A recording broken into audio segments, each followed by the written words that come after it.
Hello everyone, this video is going to include all of the chapters combined for Blaire Wilson's first book by Jennifer Castle. If you would like to see and listen to the chapters individually, you can find them in Blaire Wilson's playlist, so hopefully you guys enjoy it. Chapter 1, Checking In. Some kids can't wait for the lazy, quiet days of summer. Lazy? Quiet? No way, not at my house, and that's just how I like it. Pans and dishes clang in the kitchen, voices chatter, and silverware clinks in the dining room. Upstairs, the vacuum cleaner hums. Outside, a tractor sputters its way across a field. Then there's the sound of the bell at the front desk, ringing one clear, musical note. Ding! I turned away from the bulletin board where I'd been pinning up a flyer for the big Ulster Country Fair in August and smiled at the man standing at the desk. "Welcome to Pleasant View Farm Bed and Breakfast," I said. "Can I help you?" He hesitated, looking around for a grown-up. He was obviously surprised to be greeted by a 10-year-old girl. I get that a lot. "I'm Mark Riley, and I have a reservation for tonight. I know I can't check in until later, but I'm hoping I can leave a bag here while I go for a hike." "No problem," I replied. "We can even bring it upstairs when your room is ready." "That sounds perfect." He bent down and picked something up, then placed it delicately on the desk in front of me. "There you go." I looked at the bag, and the bag looked right back at me. Or I should say, two round eyes looked back at me through a mesh panel on the side of the bag. Whatever was in there had two huge ears and a gray nose with whiskers. "My chinchilla, Honeybun," explained Mr. Riley. "He's quite the traveler." Okie dokie, I thought. I wasn't planning on babysitting a chinchilla today, but when your family's farm includes a bed and breakfast, especially one that advertises itself as pet-friendly, you pretty much expect the unexpected. I watched Honeybun's little nose twitch. "Your buddy seems a bit nervous," I said to Mr. Riley. "I'll bet he needs a moment to relax." "He would like that," Mr. Riley said, his face softening with relief. "Somewhere dark and quiet." I nodded. "I know just the place." "Thank you." Then he said goodbye to us both and left. I picked up Honeybun's carrier bag and walked past the restaurant dining room and the door to the restaurant kitchen, then down a hallway. At the back of our house was a second, smaller kitchen, the one our family used, and my grandfather's bedroom. "You'll be comfy in here for a while," I said to Honeybun as I put him on Grandpa's desk in the corner. "I'll come back for you a little later." I turned to leave the room, only to be stopped short as my dress caught on the bag's zipper and pulled it open. Uh-oh. Before I knew it, there was a flash of gray fur and a puffy tail moving past me. I squealed as the gray blob raced around my grandfather's room, almost faster than I could keep track of him, under the bed, under the desk, under the chair, and then stillness. Where had he gone? I could already picture Mr. Riley's review on the travel sites. 0 stars. Pleasant View Farm, bed and breakfast, lost my chinchilla. Don't panic, I told myself. This is your house, not Honeybuns, and you know every nook and cranny. I got down on my hands and knees, peeking under Grandpa's bed. I saw something fuzzy. "Honeybun! Thank goodness," I said, reaching for the chinchilla. "It's okay, little guy. Let's get you back in your bag where you'll be safe." I pulled him out slowly and started petting Grandpa's old slipper. Great. I'd been talking to a shoe. Still, on my hands and knees, I checked under the dresser. Nothing. I looked behind Grandpa's hamper. No chinchilla. Just one dirty sock that hadn't made it into the basket. Ew! As I crawled slowly towards the door, I scanned the room, checking the corners. I poked my head into the hallway, calling a soft, "Here, chilla, chilla, chilla," hoping Honeybun would come running like a cat. Nope. Instead, I saw Grandpa standing at the other end of the hall, looking at me with a confused expression. He was with a young couple, and the woman was holding a squirming toddler by the hand. "Blaire?" asked Grandpa, peering at me over the top of his glasses. "What on earth are you doing down there?" I jumped up and brushed myself off. I was, trying to see which floorboard is the one that always creaks when you step on it, I stammered, walking back to the front desk. Doesn't that bug you? It really bugs me. Grandpa raised an eyebrow. "It's been one of the biggest mysteries of my life."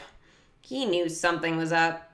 In the meantime, he continued, "Blaire, these are the Springers. They came here on their honeymoon a few years ago, and now they're back with their son, Aiden." "Oh, I remember you guys," I said, turning in a slow circle and looking for any sign of Honeybun. The little boy let go of his mother's hand and started spinning in a circle too. I caught his eye and he giggled. "We remember you too," Mr. Springer said. "We've been following the cooking posts you do with your mother on the farm's website." I stopped spinning. Thanks!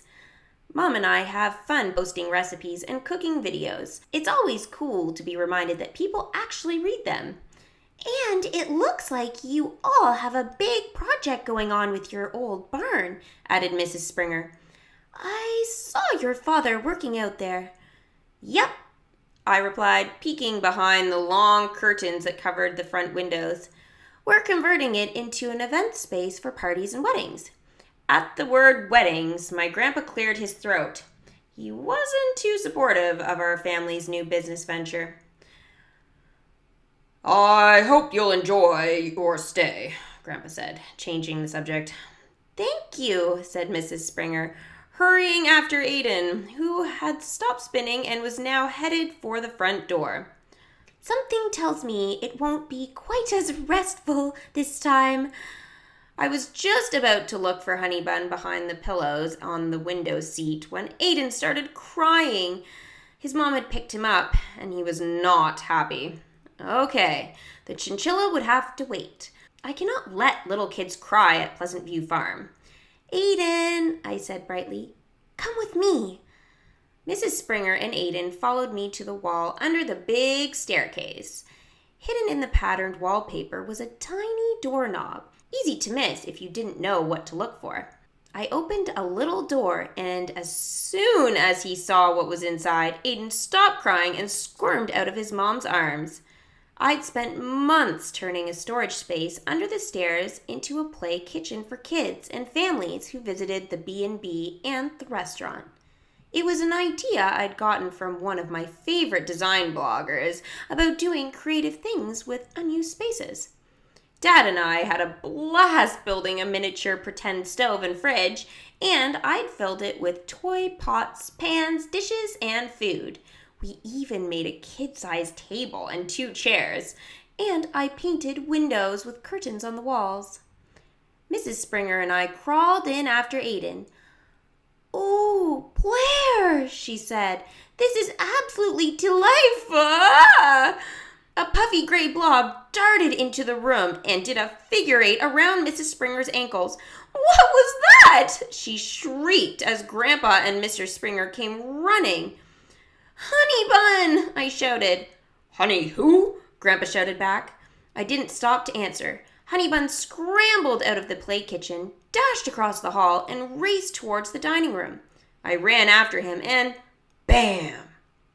I collided with my 7-year-old brother, Beckett. "I just saw a giant mouse!" he exclaimed. "It's a chinchilla, and he's one of our guests," I replied. "Help me catch him?" We ran into the dining room. Luckily, it was empty. I remembered what Mr. Riley said about keeping Honeybun calm, so I closed the door, turned off the lights, and told Beckett to stay quiet. "Where is he?" Beckett whispered after a few moments. "There!" I whispered, pointing to a tail sticking out from underneath the tablecloth. Beckett dove under the table, and Honeybun scurried out the other side. "Over there!" I whispered as Honeybun disappeared under a different table. Beckett followed him, but the same thing happened. table by the fireplace, I whispered. This time, I crouched on the side of the table while Beckett guarded the other. For a few moments, nothing, and no one moved. I plucked a cloth napkin off the table as the corner of the tablecloth twitched. 1, 2, 3. Gotcha! I grabbed Honeybun and wrapped him in the napkin. Rodent rescued!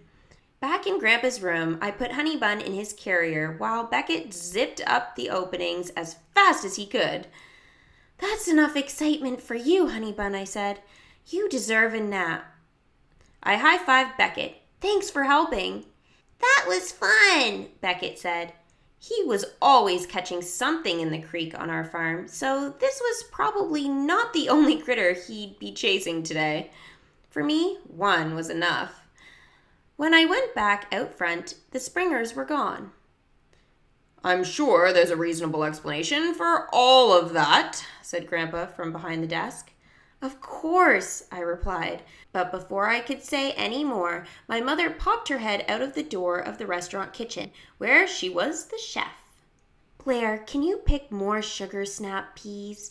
I have some time to work on our recipe for the website before lunch service starts. You got it, I replied. Thanks. Hey, what was all that racket in the dining room? She asked. Oh, you know, I said. Just another day at Pleasant View Farm. I love hanging out in this kitchen with Mom before the restaurant opens, and the room gets busy with the kitchen staff. As she sautéed the sugar snap peas, I took photos of her for the website, and Mom took photos of me when I mixed the blueberries vinaigrette dressing. The dressing was a recipe I invented last summer when we had a bumper crop of our blueberries, and customers loved it. Now it was on the menu as Blaire Berry Vinaigrette. When the peas were done, I placed them on the plate along with the greens and arranged the strawberries in a ring on top. The different shades of veggies mixed just right with the reds of the berries. Now I just had to add the dressing. Perfect. As Mom balanced on a step stool to get some shots of the finished dish from above, I started cleaning up the kitchen. There was a smushed blueberry on the counter, and I grabbed a paper towel to wipe it up. I was about to throw the paper towel away when I noticed the color on it. Not blue exactly, but not quite purple either. Idea sparks started going off in my head. I knew I could make something crafty with that color. Maybe a decoration for the front desk. I folded the paper towel into a tiny square and tucked it into my pocket. Think about what you want to say about this recipe and we can post it tonight, Mom said, putting the rest of the salad ingredients into the giant refrigerator. She glanced at the clock. Don't you need to get ready for Thea's party? Oh my gosh, you're right. I still haven't wrapped her present. Then go, and have fun. Thanks, Mom. I kissed her goodbye and dashed out the door. Our house, a Victorian built over 100 years ago, has a narrow back staircase running up from the family kitchen. I took the steps 2 at a time past the second floor where our guests stayed to the third floor where my parents, brother, and I lived. I bounded down the hallway to the best room in the whole house, my turret bedroom. It had been Mom's room when she was growing up. When I opened the door, the sunlight practically blinded me. But hey, small price to pay when one whole wall of your room is a semicircle of ginormous windows. I took the paper towel out of my pocket and headed over to my inspiration board, which was where my random idea sparks ended up. I pinned the blueberry smear to one corner, in between a magazine clipping of party decorations and a sunny yellow fabric swatch. After I changed into my swimsuit, shorts, and a t-shirt, I sat down at my desk to wrap the gift for my BFF's birthday. I'd spent a week making her a pillow based on one I'd seen online. I'd never done anything quite like it before, and it was super fun to make it up as I went along.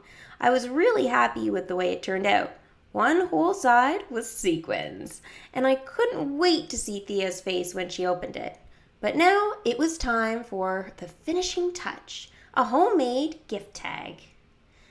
I took the strip of photos of me and Thea off my inspiration board. They were from the photo booth at last year's fair. After cutting one photo off and punching a hole in the corner, I attached it to the package with a ribbon and wrote a note on the back. Done! I pinned the rest of the photo booth strip back on the inspiration board. My BFF was always a huge inspiration to me.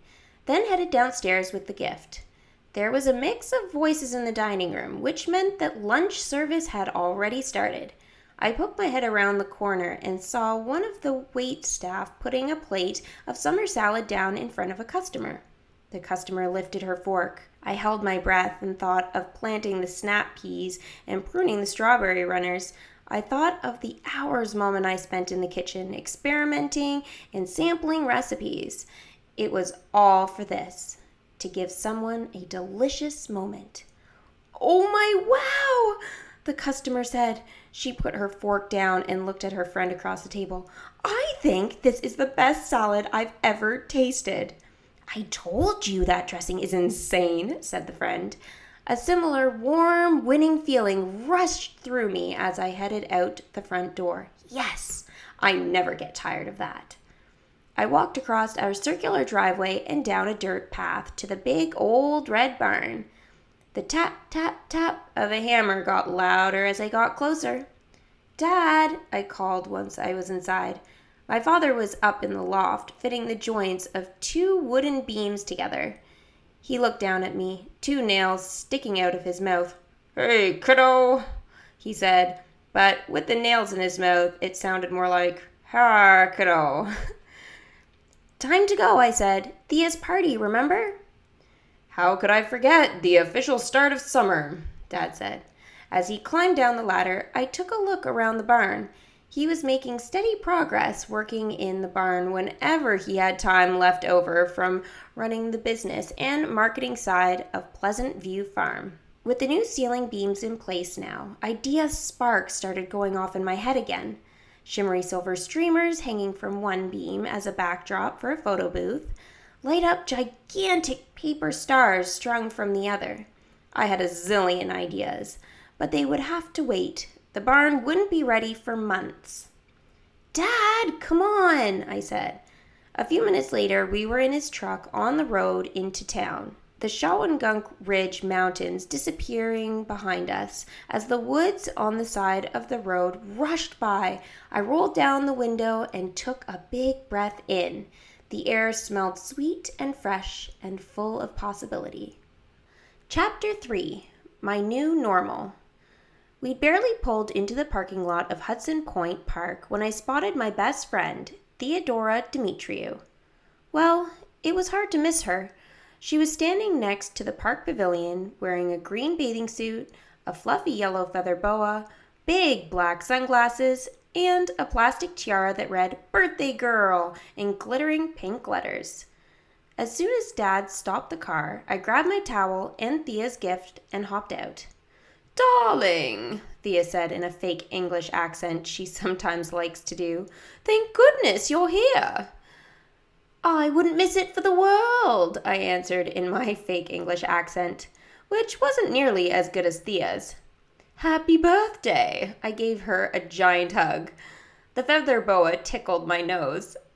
"Thanks," said Thea in her regular voice. "Happy summer! 2 months of swimming and slumber parties and movies and the country fair," we said together. "We are going to have some fun," I said, waving goodbye to Dad. Thea grabbed my hand and dragged me towards the pebbly beach. Hudson Point Park is on an inlet of the Hudson River, where you can swim and go kayaking. Our other friends were already in the water. Rosie and Sabrina were practicing handstands, and Piper, Amadi, and Victoria seemed to be having a splash war, though I wasn't sure who was winning. "Speaking of fun," I said to Thea as I kicked off my sandals and peeled off my clothes, "you'll never guess what I did this morning." We joined our friends in the river, and I told everyone about Honeybuns' escape. Thea did a hilarious impersonation of a chinchilla on the run. By the time Mrs. Dimitriou called us up to the pavilion to eat, everyone's stomach hurt from laughing. "I'm starving," Piper said as we walked across the sand. My own stomach growled, but when we reached the food table, I stopped short. My good mood disappeared faster than a chinchilla racing through a B&B. Pizza. Can't have that. Cheese and crackers. Only if I skip the cheese. Sour cream dip. Nope, no way. There was other food to choose from, but all I could see was the dairy stuff I couldn't have. It had only been 2 weeks since I'd sat in an office with Mom and Dad listening to a doctor talk about my test results. "Blaire has lactose intolerance," she'd told us. Lactose intolerance explained why I had a lot of bloating, belly aches, and other tummy troubles this year. It had all gotten so bad that Mom took me to see a pediatric gastroenterologist, a doctor who treats kids with digestive problems. He told us there was good news. I didn't need medicine, surgery, or anything like that. "Treatment is easy peasy," he'd said. Mrs. Dimitriou touched my hand. "Blaire will find a way to do what she loves. She's a born chef. That's who she is." No, I thought. That's who I was. Chapter 4. Cute Little Stinkers. I stared at the app on Grandpa's phone. This or that. Being able to fly or telekinesis. This game was one of my favorites, and right now it was way more fun than thinking about what a disaster that party had been. Telekinesis, hands down. I touched that choice on the screen.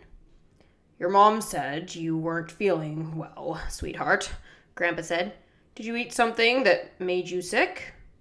"Nope," I said, swiping to the next question. This or that. Dog food for dinner or fish food in your water bottle? Neither. But I picked fish food since that was probably dairy-free. Grandpa kept talking. "Then why did you leave the party early? You're always the last to leave that group of giggly girls." I shrugged without looking up from his phone.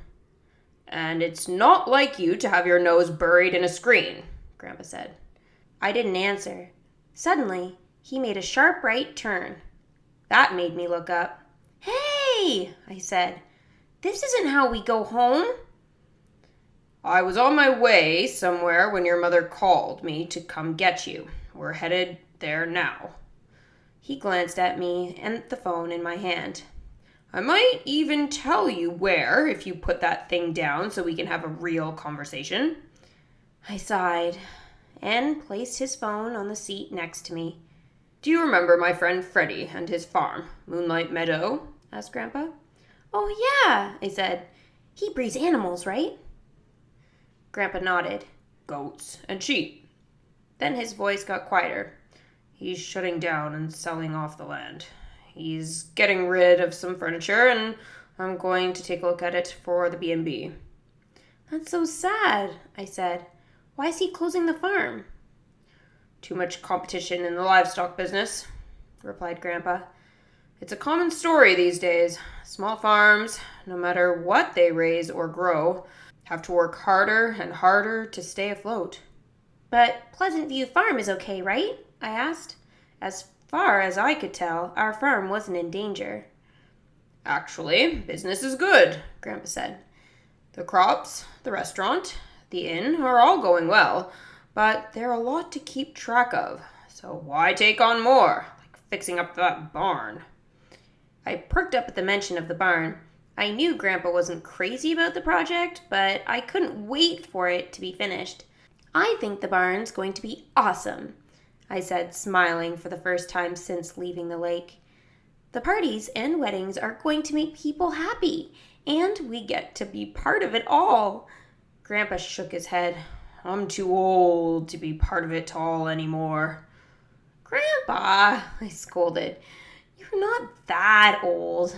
Just wait, I'll show you how much fun it will be." Grandpa answered, pulling into Freddie's long dirt driveway.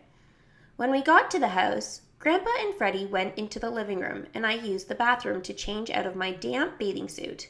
When I came out a few minutes later, I overheard Grandpa and Freddie laughing. Weddings? Freddie asked. That's craziness. You folks have your hands full as it is. More than full. Exactly, said Grandpa. Why risk ruining everything we've spent so many years building? But I can't talk them out of it. I crept a little closer so I could hear better. I think it might be time for me to retire, Grandpa continued. I can't take the headache. You and I could pack up and move to Florida. What? Freddie was saying something, but I didn't want to hear any more. I hurried out of the house and down a dirt path to Freddie's livestock barn. My head was spinning. Grandpa would retire? He was the heart and history of Pleasant View Farm. What would we do without him? I reached the barn and stepped inside. The space had an empty quiet, and it made me sad to know that all the animals were gone. Bah! Or maybe not. The sound had come from the other end of the building. I walked down the aisle, past one empty pen after another. Bah! Now I saw two little ears low to the ground. I peered over the gate of one pen and, oh my gosh! A lamb snuggled up on some hay and, oh my double gosh! There was a tiny brown goat, too, curled up next to the lamb.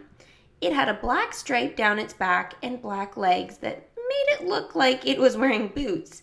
Hi, babies, I squealed, leaning over the gate and stretching out my hand. The lamb sniffed my fingers, its wide, dark eyes staring up at me like it had been waiting for me to get here. Bah! Now the goat opened its eyes. Meh! Aww, I replied. There was laughter behind me, and I turned to see Freddie and Grandpa. They're cute little stinkers, aren't they? Said Freddie. He sighed.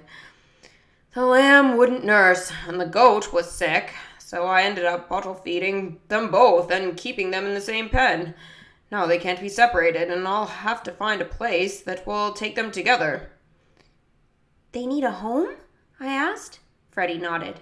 I looked at Grandpa with my best puppy dog eyes. No, my best little lamb eyes. Blaire, Grandpa said, shaking his head. We were just talking about how there's no reason for our farm to take on anything new right now. But this isn't anything new, I burst out. There's that old shed and a pen right next to the chicken coop. You said you used to have animals there, so really it's an old thing. Grandpa's face softened. That's true. I helped my dad build that shed when I was no older than you are now. He came closer to look into the stall. We had goats and lambs too. Sold the milk and the wool. Folks love visiting with the animals when they stopped by our farm stand. I read that goats eat poison ivy and stuff, I said. So it would help the farm, and guests at the inn and the bistro would love a petting zoo, especially families. Farm with farm animals, said Freddie. There's no craziness in that, Ben. I'll throw in the feed and milk replacer I have left, too. They'll need formula once a day for a few more weeks. You both drive a hard bargain, Grandpa said. He looked at me. Blaire, this is the happiest you've looked since I picked you up. Well, take 'em. I have no idea what your mom and dad will say, but leave that part to me. I threw my arms around his neck and kissed his cheek. Thank you! Before I knew it, I was riding in the back of the van next to a giant animal crate. Inside, Penelope the lamb, named after my favorite DIY craft video blogger, and Dash the goat, because he had that super cool black racing stripe, were snuggled up together. I thought about how the day had started with a chinchilla on the loose in the house and ended up with 2 new baby animals for the farm. I was just going to ignore the cupcake catastrophe in the middle. Things had gone from bad to good in a way I never expected. Maybe there was a way I could turn Grandpa's opinion of the barn from bad to good, too. All I needed was a real event to show him the possibilities. Chapter 5. Best Idea Ever. Stop! Ah! That tickles! I'd barely stepped into the pen when Penelope and Dash came at me, tails wagging and heads nudging the bottles in my hands. I didn't think I could feed both of them at once, so I stuck Dash's bottle behind me in the waist of my shorts. I squeezed a few drops of lamb milk replacer from Penelope's bottle onto my palm to make sure it wasn't too hot, like Freddie had shown me the day before. Penelope was not exactly patient. She kept jumping up and putting her front hooves on my stomach. Okay, I said, giving Penny her bottle. She started suckling at it so hard that she almost pulled it out of my hand. Her ears wiggled as she drank, which was crazy adorable. It seemed pretty easy until I felt something yank at the back of my pants. I looked behind me to see Dash grabbing at the bottle in my waistband. I spun around so Dash couldn't get it, but since Penny refused to let go of her bottle, she spun around with me and crashed into Dash. Then Dash's bottle fell out of my waistband onto the ground. I reached for it. So did Dash. I got to it before he did, but Penny's suckling knocked me off balance. The next thing I knew, I was lying in the dirt, covered in hay, holding 2 bottles for the animals hovering over me. "Is that the way you're supposed to do it?" asked Beckett, who was suddenly standing in the pen, holding a fitness ball. "Probably not," I said. "Would you help me?" "Can I?" Beckett dropped the fitness ball, plopped down in the hay, and took Dash's bottle. He giggled as the goat stayed glued to the bottle. Beckett had been thrilled yesterday when Grandpa and I introduced him to the animals. Mom and Dad were a little less enthused, but they came around. "What's the ball for?" I asked Beckett as Dash finished his bottle. "Grandpa said I should try this." Beckett rolled the ball across the pen, and Dash chased it down, then tried to jump on top of it. He balanced there for 2 seconds, then tumbled off. Beckett cracked up. He rolled the ball again, and Dash did the same balancing trick. "That's so cute," I said. "Maybe you can teach him to do another trick. You two could perform at the country fair in August." "Great idea," Beckett said as I headed over to the chicken coop. Beckett was saying, "Come on, Dash, let's try again." I had to laugh. I wasn't serious, but if Beckett wanted to try to train a goat, he should go for it. "Hello, ladies," I said as I opened the gate to the chicken coop. "I'm guessing you've noticed your new neighbors by now?" The chickens answered me in their low-pitched, repeating cluck, cluck, cluck, cluck, known as a contentment call. It meant they were happy to see me, and the feeling was totally mutual. I scattered chicken feed and watched the birds peck at the dirt.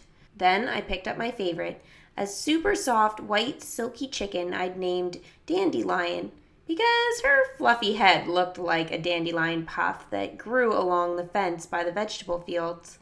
She started clucking. "What's new?" I held her up to my ear and turned my head so I could listen to what she was saying. Over in the pen, Beckett was still playing ball with Dash. "Yeah, Beckett's pretty happy about the new animals. You know who else is?" Dandy cocked her head, giving me her full attention. She's a great listener. "That's right," I answered, walking to the other side of the coop. "Grandpa, he's really glad the animals are here. Maybe they'll take his mind off the barn. But if they don't," I continued, "then whatever that first barn event is, whenever it is, I'm going to make sure it's the best barn event ever, so Grandpa won't possibly want to leave. Think I can do it, Dandy?" She moved her head up and down like she was nodding. Chickens? The ultimate confidence boosters. As I put Dandy down, a voice from outside the coop said, "Should I call you Old MacDonald now that you have so many farm animals?" It was Katerina Minardi, our farm manager. She's the coolest grown-up I know. "Did you meet Penelope and Dash?" I asked, coming out of the coop, closing the gate tightly behind me. "Beckett made the introductions," she said, giving me a hug. "Kat is 28. but she seems more like a teenager to me. She wears ripped jeans, work boots with rainbow striped laces, and funky t-shirts. Today's tea had a picture of a princess climbing down a stone tower with the words, "I will rescue myself, thanks," underneath. Kat pulled straw out of my hair as I told her about my first attempt to feed 2 hungry baby animals. "Chickens are definitely easier," I said. "How did things go in Kingston yesterday?" Kat takes produce from Pleasant View Farm to sell at the big farmers market every week. "We sold everything I brought. How was Thea's party?" Thea's party. I changed the subject. "Time for our Saturday morning field date."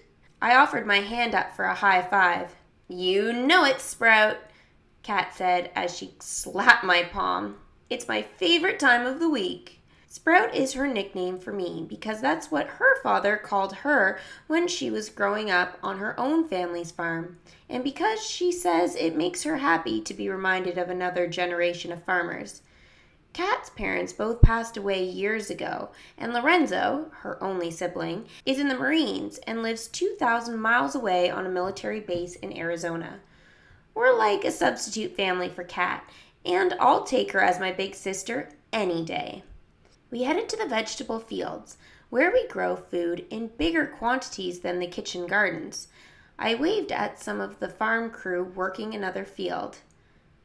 "Squash seeds," Kat said when we got to the patch of tilled soil. She showed me how deep to plant the seeds. As we worked, I thought of how the tiny seeds would grow into bright gold butternut squash. I pictured myself working with Mom in the kitchen, peeling the squash, chopping it, and roasting it with olive oil and cinnamon. Yum! We worked for a while, until we heard the sound of bike tires on the gravel path bordering the field. "Looks like my lunch has arrived," Kat said with a smile. Her boyfriend Gabe popped a wheelie before sliding to a stop beside us. "Show off," Kat teased, then gave him a quick kiss hello. "Can't help it," Gabe said. "Gotta impress my 2 favorite girls." He hopped off his bike and pulled a brown paper sack out of one of his saddlebags. I recognized the logo on it. It was from the deli next to the bike shop where Gabe worked. "Turkey sub on wheat for Kat." Out of the other saddlebag, he pulled 2 packages of snacks. "I got these for you, Blaire. Take your pick." I looked at the choices, potato chips and white cheddar popcorn. It was sweet of him to bring me something, but seriously? I'm not even safe from dairy out here in a vegetable field. "Thanks," I said. "I'll take the chips." If Kat is my pretend big sister, Gabe is like a big brother, and he's always super thoughtful. In the 2 years he and Kat have been dating, he's brought picnic lunches to her once a week, even in the winter. Kat says he's the best boyfriend ever. "I'll go wash my hands," Kat said, heading toward the greenhouse on the other side of the field. "Meet you at the gazebo?" "See you there," Gabe said. I couldn't help but smile. The gazebo is their special picnic spot. Dad had built the gazebo right on the edge of the creek. "I hope you're right," he said. "We've never even talked about marriage, so honestly, I'm not sure what she'll think. You know how Kat likes her independence." "But she loves you," I reminded him. "How could she say no? That would be so mean." "Well, Kat always says what she feels, and I love that about her. If she's not ready to get married, she'll turn me down. But I'm ready, so I have to ask." "Oh, I hope she says yes." I gave him a big hug. "I'm glad we have your blessing," he said when I finally let go. "But here's the thing. Kat's one of a kind, so I want her proposal to be one of a kind too. That's where you come in." "Me?" "Will you be my proposal assistant?" Gabe asked. Proposal assistant? I had no idea what that was, but that didn't stop me from wanting to do it. "I will," I said. "What are your ideas so far?" "I definitely want it to happen here at the farm, and there should be some surprises," Gabe said. I need a hand making the whole thing as special as Cat is. You're talking to the right assistant, I said. Idea sparks were already bursting in my brain. We'll need decorations and food, I said, as we started walking towards the creek. Wait, I might need some help. Can I tell my mom and Thea? Okay, but don't let Cat find out. You got it, I said, flashing him a thumbs up. Then I skipped back through the rows of apple trees towards the house. Hey, Mom, I said as I rushed through the kitchen door. I have news. You're going to flip. In a good way, I hope, she said. She was standing at the stove stirring something in a big pot. Gabe's planning to propose to Cat, I whispered, and he asked me to help him. Plop. Mom had clapped her hands together, which made her drop the spoon into the pot. That's wonderful news. Do you think Cat will say yes? I asked, leaning against the counter. Well, marriage is a big deal, Mom said. She may want to think it over, but Gabe seems like a terrific guy, and they look so happy together.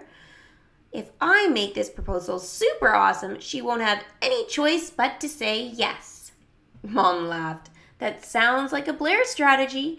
Just let me know if you need a hand. You'll make crème brûlée, right? It's Cat's favorite.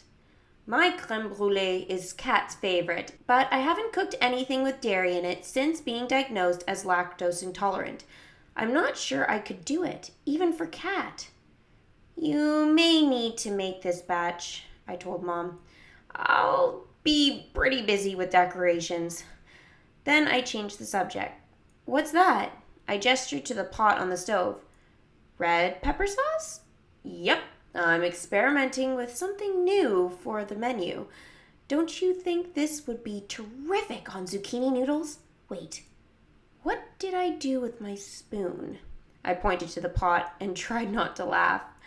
Oh my goodness, she said, fishing out the spoon and wiping the handle. What would I do without my official test taster? Want to give your opinion? Mom scooped up some of the sauce with the spoon and held it out. The sauce looked as delicious as it smelled, rich and creamy. Creamy? I stepped back. Mom, if that has cream in it, I can't... This is why I can't cook right now, I thought. A chef has to taste what she makes. Oh, Blaire, said Mom, her face falling. I'm so sorry. I completely forgot. I'm still getting used to this whole thing, just like you. Beckett appeared behind Mom.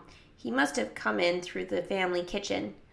Hey, if Blaire can't be your taste tester anymore, can I do it? He asked. My mouth fell open, but no words came out. Beckett? A test taster? The kid eats dirt. But that wasn't what made tears sting my eyes. I left the kitchen and ran up 3 flights of stairs to my room, wondering what kind of a cook I was now. Chapter 6. Sneaky Stuff. Goat on the go! Thea exclaimed, laughing as Dash skidded down the slide. Grandpa had set up an old plastic playset in the animal pen, the one Beckett and I outgrew years ago, and now it was farm baby recess all the time. I texted Thea the night before to tell her my 2 pieces of big news. She was thrilled about Gabe's proposal, but when she heard about Penelope and Dash, well, let's just say that if Thea could have climbed through the computer screen to get to the farm, she totally would have. We were so busy squealing about the animals that Thea didn't say anything about me leaving her birthday party early. That was okay with me. Dash hopped back up onto the top of the playset, where Thea was sitting, and nibbled at her ear. Dash! Thea exclaimed. That tickles! Dash, no! I said, grabbing the headband from Thea's hair as Dash tried to take a bite out of it. He'll eat anything, I explained to Thea. For the next hour, I took pictures and videos of Penny and Dash with my tablet. They were going to be a huge hit on the farm's website. But eventually, the slide wore them out, and they fell asleep curled up together by the shed. Okay, back to the proposal, Thea said. What did you and Gabe talk about last night? We were brainstorming, and since he and Kat both like games... Oh yeah? Thea exclaimed. Remember that night we played Monopoly with them? Gabe was so mad that I beat him. That's when he started calling me Deadly Demetriou, and you were, I said, shaking my head at the memory of Thea's killer Monopoly skills.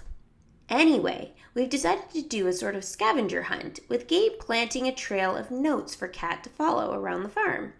They'll end on the restaurant patio. That's where Gabe will propose. I love it, said Thea. That's so much better than how that guy proposed to his girlfriend on Dress Quest last week. Did you see it? Dress Quest is one of our favorite shows. A hidden camera captures the couple's proposal, then follows the girl as she shops for her wedding dress at the famous Kellenberger's salon in Manhattan. Oh, totally, I said. That proposal with the ring and the dessert was so boring. 1 million people have done that. But wait, Thea said. She sat up and crossed her legs. Don't you think Kat will suspect it's a proposal before she even gets to the patio? I mean, notes from Gabe all over the farm is kind of a giveaway. Yeah, I had the same thought. I need to figure that out. Thea's face lit up with an idea. What if you made it look like the clues are from you and Beckett? Like you're the ones playing the game with her. She wouldn't even know Gabe's behind it until she gets to the end. Oh, Thea, I said. Brilliant! You're so good at this sneaky stuff. I know, she replied in an evil villain voice, stroking an imaginary beard. Being devious is my specialty. So, when Kat walks onto the patio, she needs to know instantly that what she's seeing is from Gabe, not us. It needs to be romantic. I closed my eyes, and it came to me in an idea spark. What if there were dozens of paper bag lanterns? We could use bags from the deli where Gabe gets sandwiches for their picnic lunches. Oh, that's good, Thea said. I turned to my tablet and started browsing for paper bag lantern photos. So, I have some news of my own, Thea said. Oh yeah? What? My tablet screen filled with images. Whoa. Who knew there were 5 bajillion different types of paper bag lanterns and that they're all called luminarias? My head started spinning with all the possibilities. The director of my dance troupe asked me to perform with them at the country fair on August 3rd, Thea continued. Really? I looked up from the tablet. The country fair is more than a major summer event around Bluefield. It's a tradition for Thea and me. We take silly photos in the old-timey photo booth, go through the funhouse as many times as we can, watch the older kids in our dance troupe perform, and most importantly, get a giant funnel cake covered in whipped cream. Oh man, I'll have to skip the whipped cream this year. I turned back to my tablet. Normally, you have to be 12, Thea continued. But he said I've improved so much lately, I'm ready to dance with the older group. I nodded, half listening, as an image popped out at me. In it, a row of luminarias lit up a string of photos attached with clothespins to a bright red ribbon. Idea sparks started going off again. We could hang a bunch of photos on the patio and string of lights too. And the luminarias could be different colors, like a rainbow. Hello, Earth to Blaire. Are you even listening to me? This is big. I looked up from the screen. Sorry, that is amazing news. We should celebrate. That's what I was saying.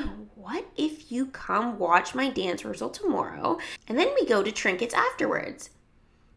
Thea pretended to push a shopping cart. I got a gift card for my birthday, she sang. Trinkets is our favorite store in town. I'm in, I said. Tuesday morning, after the B&B breakfast service was done, Mom and I drove to the art store in town to buy supplies for Kat's proposal. I'd emailed Gabe my plans for the big moment the night before, and he'd given me the green light. I couldn't wait to start making the decorations. Afterward, while Mom ran errands, I walked to the community center where Thea's dance troupe rehearsed. When I peered through the open door of the dance studio, I saw that Thea was right.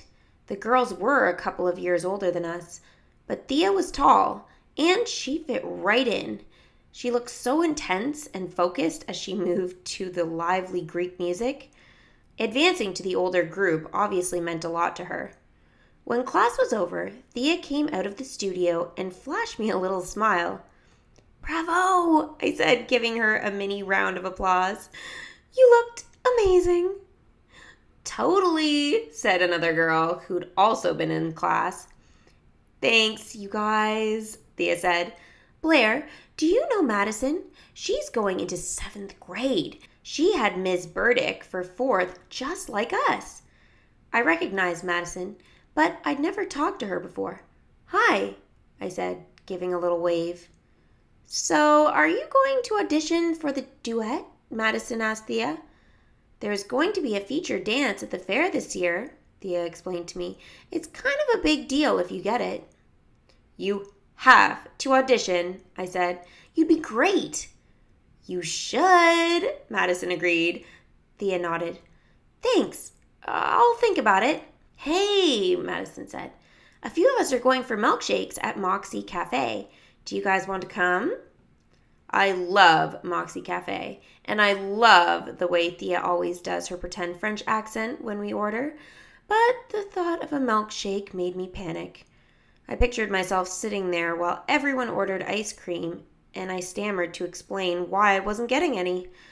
It reminded me of Thea's party, and I sure didn't want to feel all awkward and embarrassed again. "Come on, Blaire," Thea said. "Moxie has plenty of non-dairy stuff, too. I'm sure you can find something you can eat." I felt myself blush. Why did Thea always have to talk about my dairy issue? No, thanks," I said, trying to sound casual. "Go ahead. I forgot to buy some stuff at the art store anyway. Let's do trinkets another day." "You sure?" Thea said. I nodded. I watched Thea and the others cross the street and disappear around the corner. None of them would have to worry about rushing to the bathroom after drinking a milkshake. Just the thought of what that ice cream would do to me made my stomach turn over. I let out a big sigh. This new normal is pretty lonely. Chapter 7. Please Say Yes. After 6 days of crafting and coordinating for Operation Sneaky Proposal, it was go time. We picked Sunday evening because Kat would be gone all day at the farmer's market across the river. That gave Gabe a chance to help Beckett write and plant the notes, while Thea and I decorated the patio. Kat was due back at the farm by 8 o'clock. Thea was desperate to stay, but she had to get home for a family dinner. "Remember every little detail," she said to me before she left, "so you can tell me tomorrow." Beckett and I sat in front of the greenhouse, playing tic-tac-toe in the dirt, feeling as excited as if it were Christmas Eve. At 3 minutes after 8, Kat finally pulled up. "Hey guys," she called. "Are you here to help me unload the truck?" "Even better," Beckett called, pointing at the door of the greenhouse. "We have a surprise for you." Kat saw the note taped to the door handle of the greenhouse. "What's this?" "It's for your anniversary," I said. "I have an anniversary?" asked Kat. "Of working at Pleasant View Farm. It'll be 2 years this month." Kat smiled. "Wow, you're right. Time flies." She pulled the note off the door and read it out loud. "You love our farm and our farm loves you. We got you a gift that's not green or blue. Come to the barn so you can see what this awesome thing will be." Kat tucked the note into her pocket and looked at us with a twinkle in her eye. "A game, huh? Okay, I'll play." Beckett and I exchanged a glance. So far, So good. When we got to the barn, there was no gift in sight, just Dad's tools spread out on his workbench. I'm getting the sense I'm going to have to work for this surprise, Kat said. I wonder what's up in the loft, I asked in a sing-songy voice. Kat scurried up the steps Dad recently built and found the note Beckett and Gabe had tacked to one of the beams. She leaned over the railing and began to read. Haha, sorry for the fake out. We'll make it up to you with some deli takeout. Come see the chickens, they're standing guard over a gift that waits for you in their yard. Kat peered down at us and narrowed her eyes. Did you name another chicken after me? I giggled. Maybe. As we walked past the herb garden to the coop, I looked up to find Gabe watching from a second-floor window of the house. I flapped my arms like chicken wings. That was our signal for everything's good. When we got near their chicken coop, Dandelion and her friends clucked a symphony. It was like they knew what was happening and were thrilled to be part of it. But the note that was supposed to be taped to the coop gate wasn't there. I looked at Beckett. Beckett looked at me and pinched his nose as if he was smelling something terrible. That was our signal for, we've got a problem. Uh-oh. Kat opened the gate and searched the coop. I'm assuming there's another note in here somewhere. Please don't tell me I have to look under the chickens.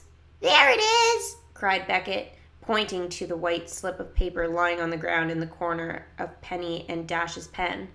The wind must have blown it off the coop. Oh, good. But as soon as Kat approached the pen, Dash trotted over to greet her. That's when he noticed the paper, too. Now it was a race. Get it before Dash does, I called to Kat as she scrambled through the gate and into the pen. Is this part of the game? Kat called as she lunged at the paper, but Dash was faster. And in a second, the goat had the note in his mouth. Drop it, I said as I tried to pull the paper out of Dash's mouth. I managed to rip a corner of it away from him. But he got most of it. He chewed slowly and then swallowed. Dash said. It sounded like delicious. Mad goat, Kat said, trying not to laugh. She looked over my shoulder as I straightened out the slip of paper. All that was left was the first line of the clue. Okay, so we had to prank you again, I read aloud. Good prank, Kat said. Beckett, what did the rest say? I whispered. I don't remember, he whispered back. Then he pinched his nose again. I tried to think, but my mind was blank. All I could remember was that we had to get Kat to the gazebo for her next clue. We couldn't give up the game and just tell her where to go next. It would ruin the magic. I am the proposal assistant, I told myself. I will make this work. Okay, so we had to prank you again, I repeated.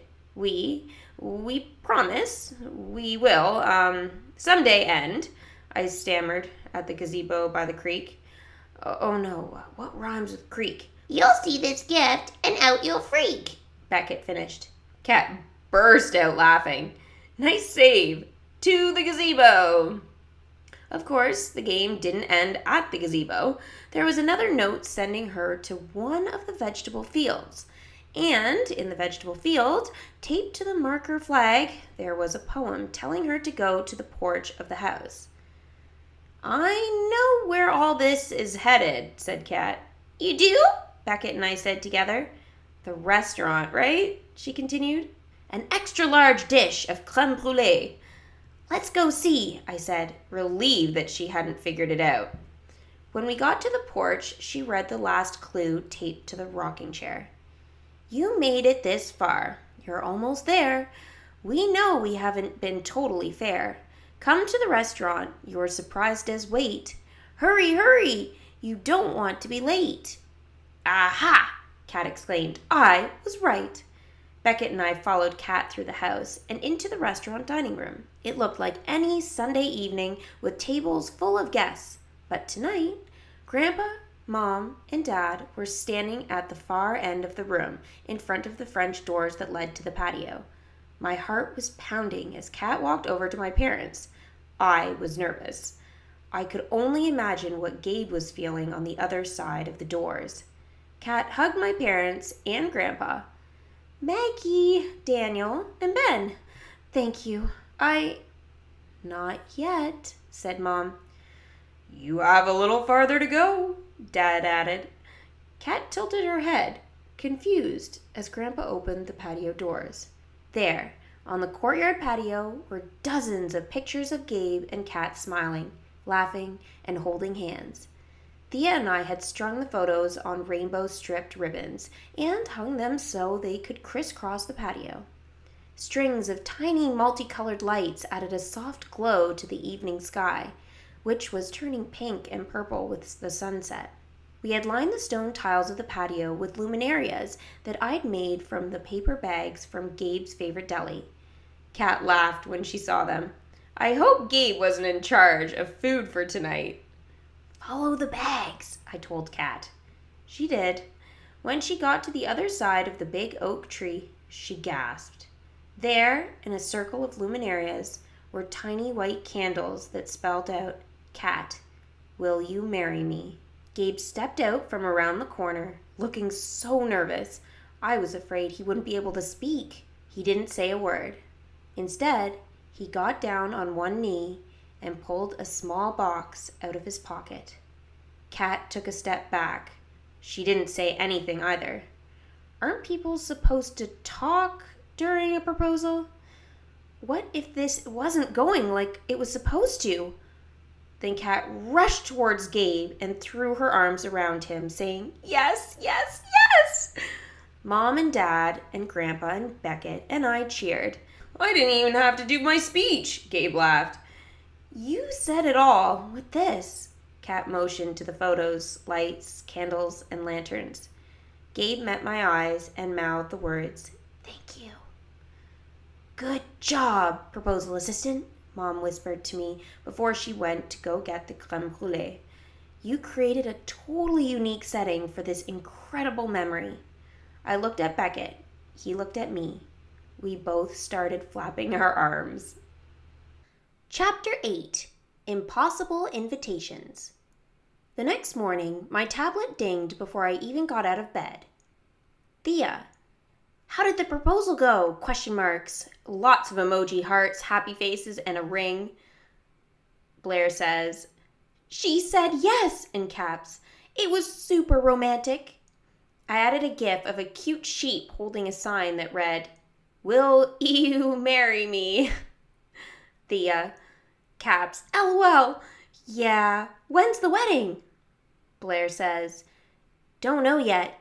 They've only been engaged for like 12 hours. Wink. Thea. Oh, right.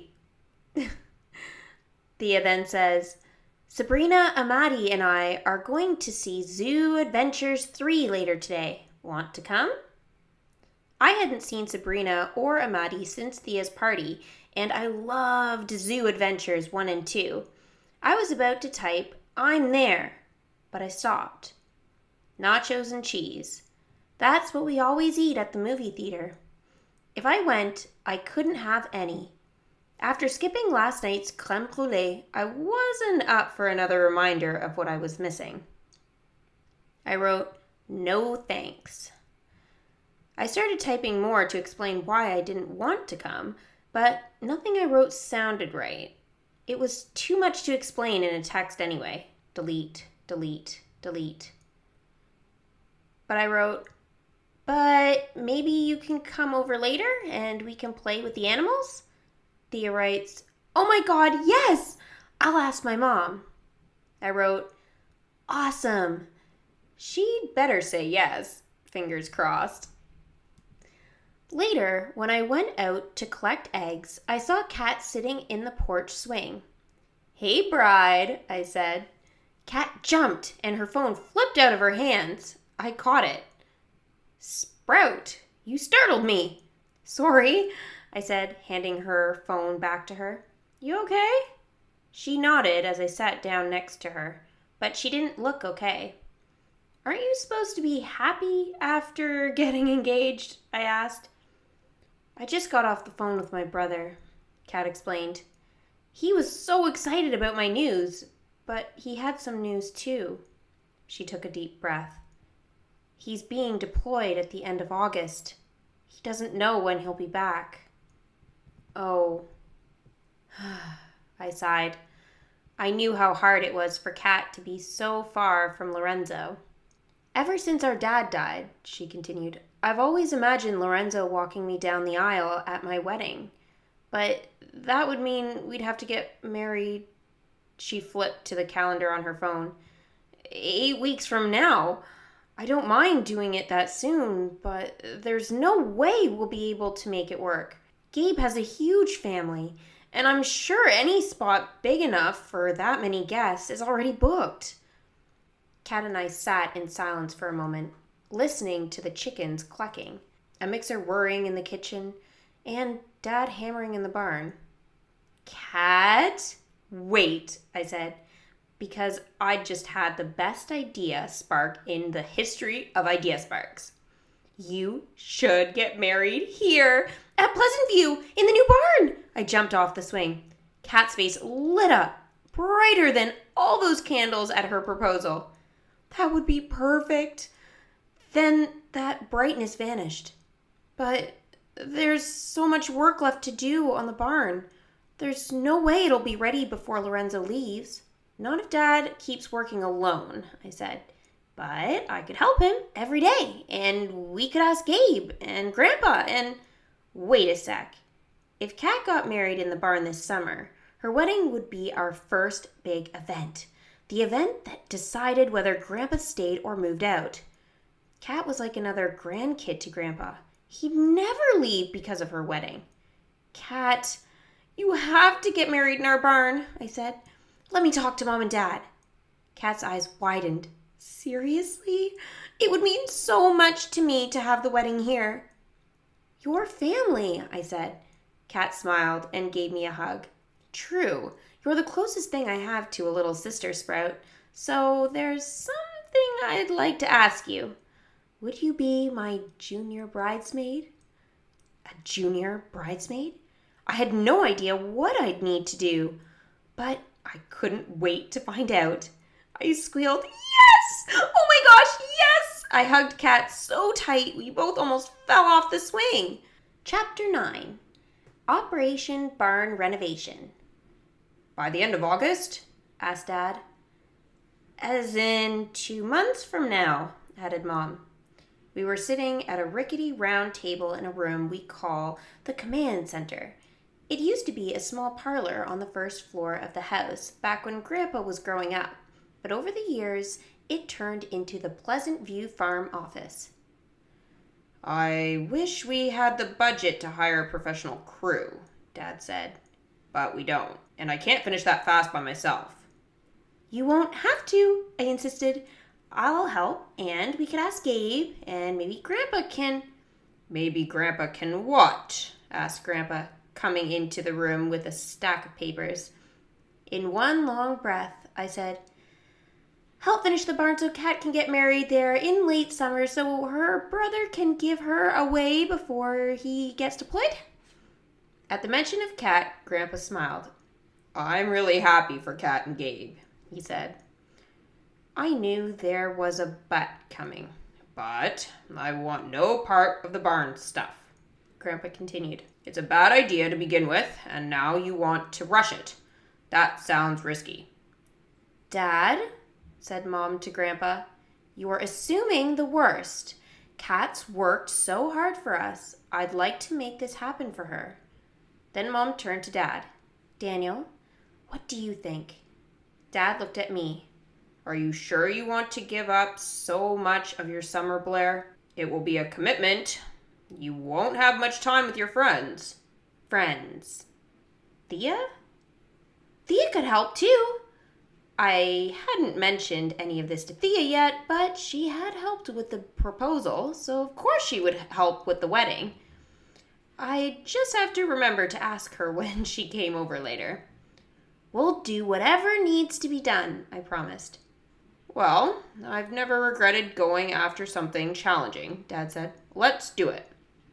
Grandpa sighed. This family has always voted on big farm decisions, and it seems I've just lost this one. He dropped his papers on the table and left. Don't worry about him, Mom said. He'll come round. He always does. I hoped she was right. I didn't want Grandpa to be unhappy. I definitely didn't want him to move out. Blaire, I know you're bursting to tell Kat the good news, Mom said. I was. I found her in the greenhouse. Kat! I shouted, breathless from running as fast as I could. It's a yes! Kat was shocked. Are you kidding? Really? Really. So what kind of wedding do you want? I asked, my heart still pounding. During the day or at night? Fancy or casual? Kat held up her hand. Whoa, slow down. I haven't even told Gabe about this yet. That should be step 1. Let me know when you're ready for step 2, because we have only 2 months to go, I laughed. Oh, and if you need some ideas for the wedding, I have like 50 billion of those. Of course I do, Kat said, pulling out her phone to call Gabe. I'll keep that in mind. That afternoon, Mrs. Dimitriou's car pulled into the driveway, and out stepped Thea, wearing a big straw hat and holding a curved shepherd's hook with a bow on it. Of course. Can you believe I still have my Little Bo Peep costume from her first grade class play? Thea asked, waving the crook. Now I'm ready for a day with Penny and Dash. You look awesome, I said, but there's been a little change of plans. Instead of playing with the animals, we need to help Dad in the barn. I filled her in on Kat and Lorenzo and everything. This Bo Peep's not much of a builder, Thea said, taking off her hat. Can we at least play with the animals afterward? Totally, I said. Come on, Dad's waiting for us. It'll be fun, I promise. 2 minutes later, we were standing in the barn with work gloves and safety goggles on. I feel like a cyborg in these, Thea said as she tapped the goggles, then turned to my dad. Mr. Wilson, we are waiting for your command, she said in a robotic voice, moving her arms stiffly.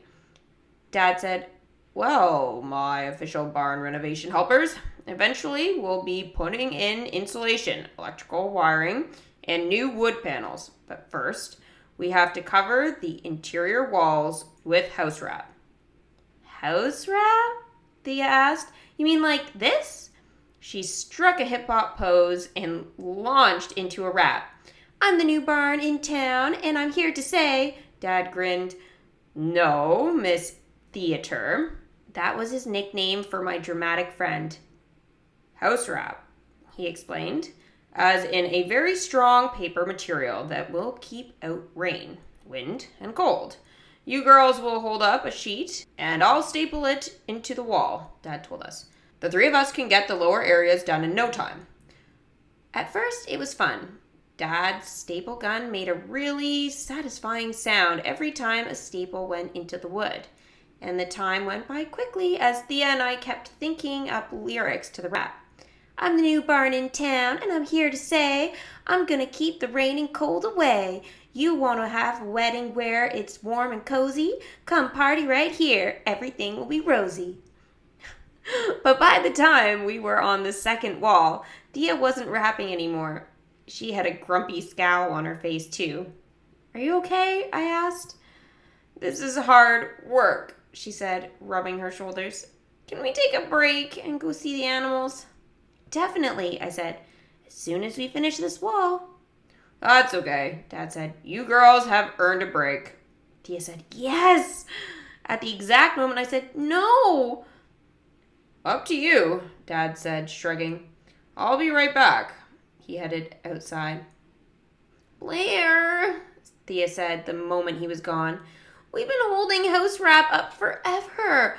My arms feel like they're going to fall off. I know, I said, but we have to finish the barn so we can have the best wedding ever, or Grandpa's going to move out. Wait, what? I filled her in on what he said at Freddy's. But you don't think he'll actually... Shh, I said, because I heard Dad coming back. Just please keep helping me, I whispered. Thea said, fine. She helped me pick up another sheet of wrap. As we kept working, a heavy feeling in the pit of my stomach grew stronger. This was only day 1 of Operation Barn Renovation, and my crew was already getting cranky. Will we get this barn ready in time? A horse dressed up as a flower girl. Swipe. Robotic sunflowers that stick in the grass and sing, "Here comes the bride." Weird, but also kind of awesome. Save. It was the next morning, and I was sitting alone at the kitchen table with my tablet, searching for unique farm wedding ideas. Kat wasn't ready to start brainstorming, but I was. Swipe. A bale of hay decked out with sparkly pillows and a cozy throw blanket. Cute! Save. I'd send the good ideas to Kat later. Grandpa poked his head in. Ah, there you are. I have to help a guest. Would you mind watching the front desk for a while? Can I bring my tablet? I asked Grandpa. I'm doing wedding research. He frowned. People come first, Blaire, Grandpa said. Yeah, okay. I put my tablet in the basket on the kitchen counter where Mom made us all put our devices during meals, then headed down the hallway, plopping into the office chair behind the desk. I opened our computer system to see if anyone was supposed to check in or out today. Suddenly, a little window popped up to announce a new email to Pleasant View Farm account. It was from someone named Josephine Vandergriff. Vandergriff was Gabe's last name. Were they related? I couldn't resist finding out. Dear Pleasant View Farm, I'm hoping this email finds its way to your event planner. I am overjoyed at the news of my son Gabe's engagement to Katerina Minardi. However, you can imagine my surprise when they told me the wedding would be scheduled so soon. Your farm sounds like a beautiful location, but 2 months to plan a wedding? I would like to offer my help. I already have some terrific ideas. For instance, I'm picturing colorful paper star lanterns all over the ceiling. Barns have big ceilings to fill up, yes? I look forward to discussing more suggestions with you. Very, very sincerely yours, Josephine Vandergriff. Finally, someone who was just as eager to get going on wedding plans as I was. I knew from Kat that Gabe's mother lived in Manhattan and was involved in a lot of charity fundraisers. Maybe that's why she assumed we had an event planner here at the farm. Funny how she already had ideas for the barn decorations, even though she'd never been to Pleasant View. Maybe she got idea sparks like I did. Colorful paper star lanterns filling up the barn ceiling. I could see that. I wasn't allowed to use the Pleasant View Farm email account. My parents had strict rules about who I could interact with online and how. But it wasn't like I was emailing some random person from the internet. This was Gabe's mom, and Gabe was practically family. Mom and Dad won't mind in this case, I told myself. I typed a reply. Dear Mrs. Vandergriff, thanks for writing. I love your idea of paper star lanterns. We also have a lot of butterflies on the farm. Maybe we could have giant paper butterflies too. What do you think? Sincerely, Blaire Wilson. I sent it off, and the reply came a minute later. Dear Blaire, why, yes, I see it. I can't wait to talk about these ideas some more. When are you available for a phone meeting? Wait, what? A phone meeting? I read her email again, then read mine, and it hit me. Mrs. Vandergriff thought I was the Pleasant View Farm event planner. Chapter 10. The Event Planner. Beckett, it's your turn, Dad said at the dinner table that evening. What was your up? This was a game our family played, sharing the best and the worst things about our day. Feeding Penny with her bottle, Beckett replied proudly. She only pulled me over twice. What was your down? Mom asked. Beckett's smile vanished. Stepping in her poop right afterward? We all laughed, Grandpa extra loudly. My sister and I used to compete to see who could pick up the most poop, Grandpa said. Good times. Okay, that's enough poop talk at the dinner table, Dad said, turning to me. Blaire, your turn. I paused, thinking. I'd been planning to tell my parents about Mrs. Vandergriff, but was our email exchange an up? Because I was excited to trade wedding ideas with her. Or was it a down because of the whole mistaken identity thing? My up was, Suddenly there was a knock on the back door. Kat and Gabe stepped inside. Sorry to bother you guys, said Kat. I was wondering if I could speak with the Pleasant View Farm event planner? Uh-oh. We don't have an event planner, Mom said, putting her fork down. Kat just raised her eyebrows at me as she and Gabe took 2 empty chairs at our table. Blaire, Dad said, catching Kat's glance. What's Kat talking about? Well, I gulped. When I was at the desk this morning, an email showed up and I may have answered it. Blaire Wilson, said Mother, giving me a sharp look. I know I wasn't supposed to, I blurted out, but Mrs. Vandergriff emailed Pleasant View looking for the event planner. And she had some good ideas, and we really should get started planning. And Gabe said she had a lot of experience organizing big fundraisers, so I wrote back to her. I didn't mean for her to think I was the event planner. Well, she did, said Gabe, and smiling a bit. And she loved your ideas too. Really? I asked Gabe. But Mom, sitting next to him, still looked serious.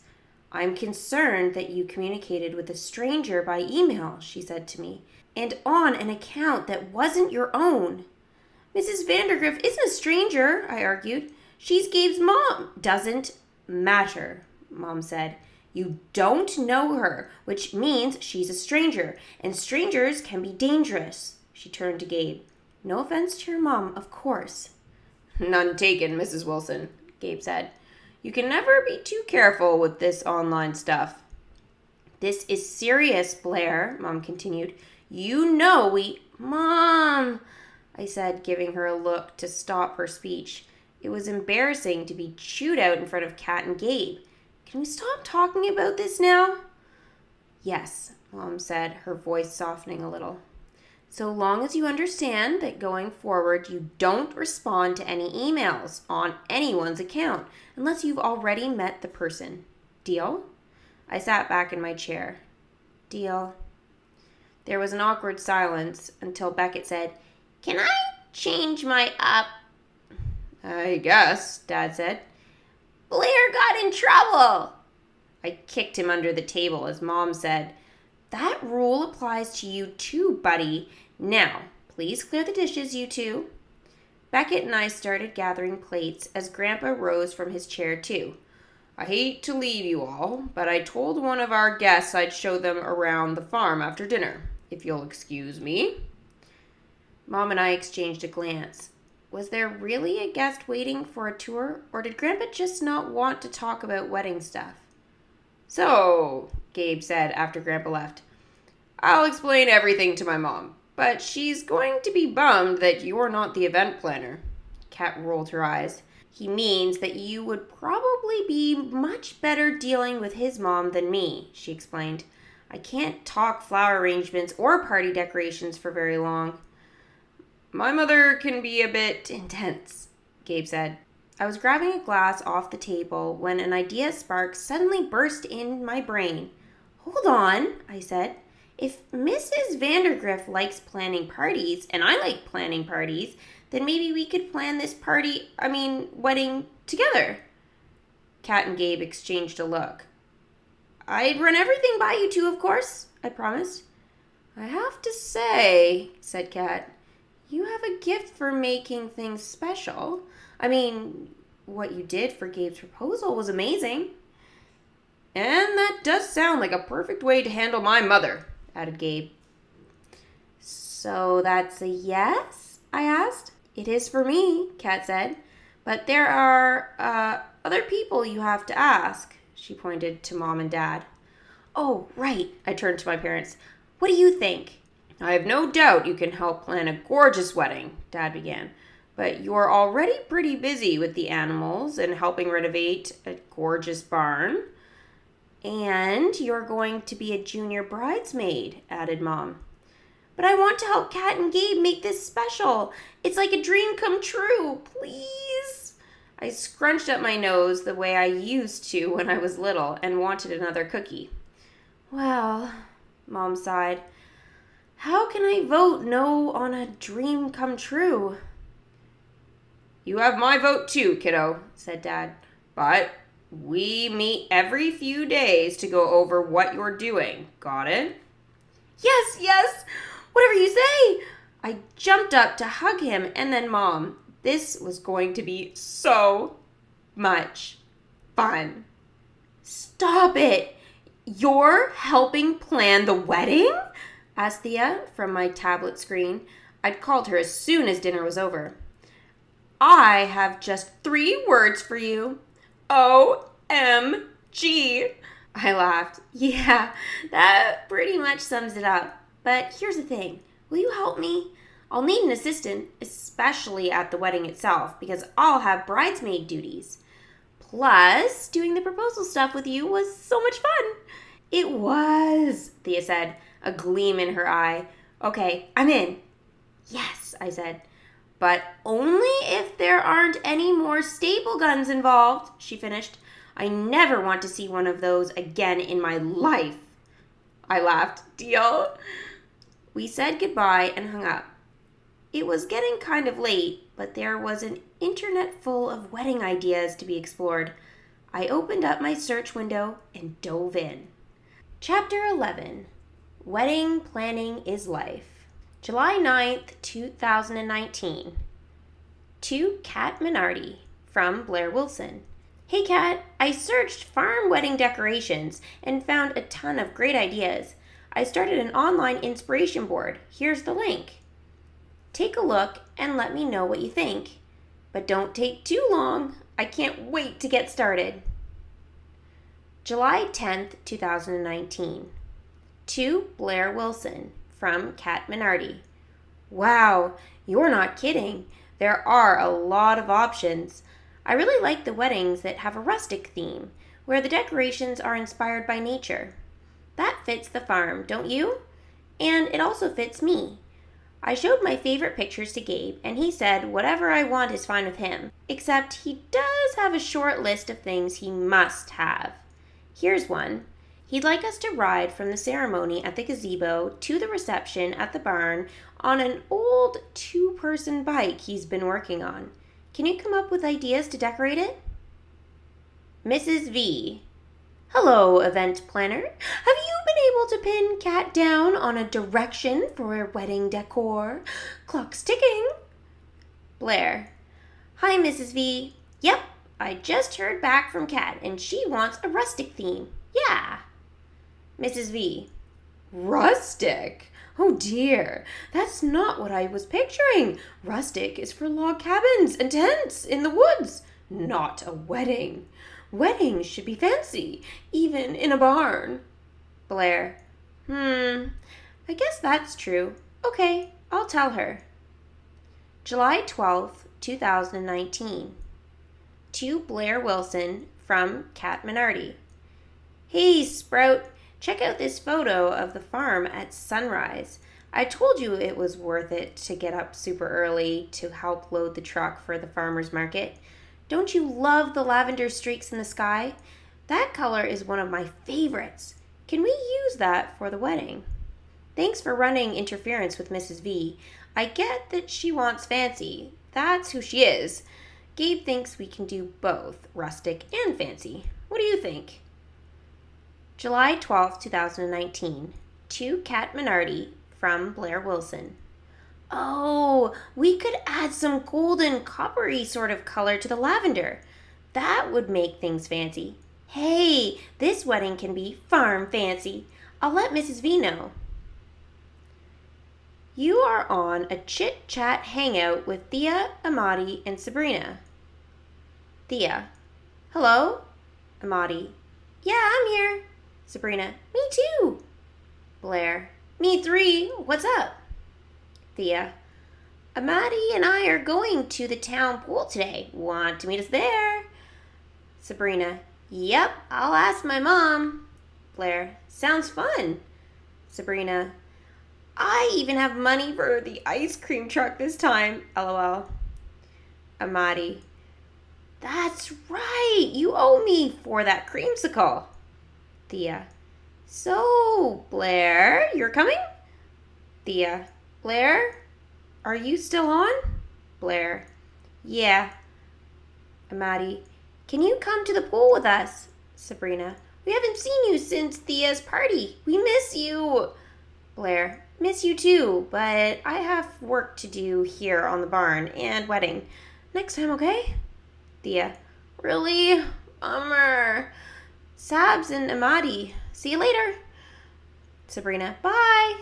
Amadi. Bye. Mrs. V. Farm fancy. Love it. Brava. What do you call those little pictures you put in your messages? Is there one for clapping hands? Blaire. They're called emojis, and you can find them on your keyboard. Here's the clapping hands one. Mrs. V. Oh my, fun, fun, fun. Look at all these. Blaire. Question mark? Mrs. V. It's cute. Oh my, I already have some good ideas for farm fancy. Kat and Gabe can leave the wedding in a horse-drawn wagon decorated in white silk. Blaire. Ooh, I like it. And maybe the horses can be wearing unicorn horns because unicorns are way fancier than horses. Mrs. V. Yes! Look, now I've got it. Blaire. LOL. I'll also send you a link to my online inspiration board. You can add stuff too. Mrs. V. Great! I will share some pics of floral arrangements. Blaire. Evil? Mrs. V. What's evil? Blaire. You sent a smiling devil face, so I thought... Mrs. V. Is that what that is? I thought it was a purple cat. Mrs. V. That is not what I meant to send. I meant this one. Amadi. Hey, Blaire. My family's having a barbecue potluck thing later. Thea and some other people will be there. Hope you'll come. You can bring a snack to share. Mrs. V. Blaire, darling, how's it going today? Blaire. Good. Just added some centerpieces to the inspiration board. Go check them out. I really like the ones that look like birds' nests with eggs in the middle. They remind me of the chickens here on the farm, but we can fancy them up with glitter and stuff. Amadi. So you're bringing fancy eggs to the potluck. Can we eat glitter? Blaire. Oh my god, I thought I was answering Gabe's mom. Sorry. Can't come to the potluck, but have fun. July 15th, 2019. To Blaire Wilson from Kat Minardi. Sprout! I just looked at the new stuff you added to the inspiration board. Some of this is cool, but I think there's a lot more fancy than farm in here.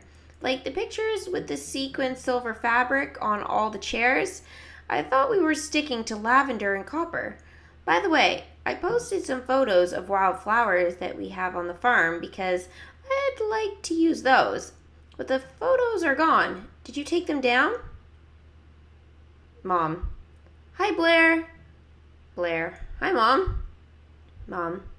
Oh, good. I do still have a daughter named Blaire. Blaire. LOL. Why are you texting me? You're in the next room. Mom. This seems to be the only way I can get your attention. Can you come in here? Your dad and I would like to chat. Chapter 12. Experiments. Hey, I said to Mom and Dad, who were sitting on the couch in the living room. I waved at Grandpa, who was on the other side of the room reading the newspaper. He winked at me and went back to the local section. Come sit, Dad said, pointing to a chair opposite them. You guys want a wedding planning check-in, right? I have lots of new ideas to show you. I pulled up my inspiration board and placed the tablet on the coffee table between us. Great, Mom replied, picking up my tablet.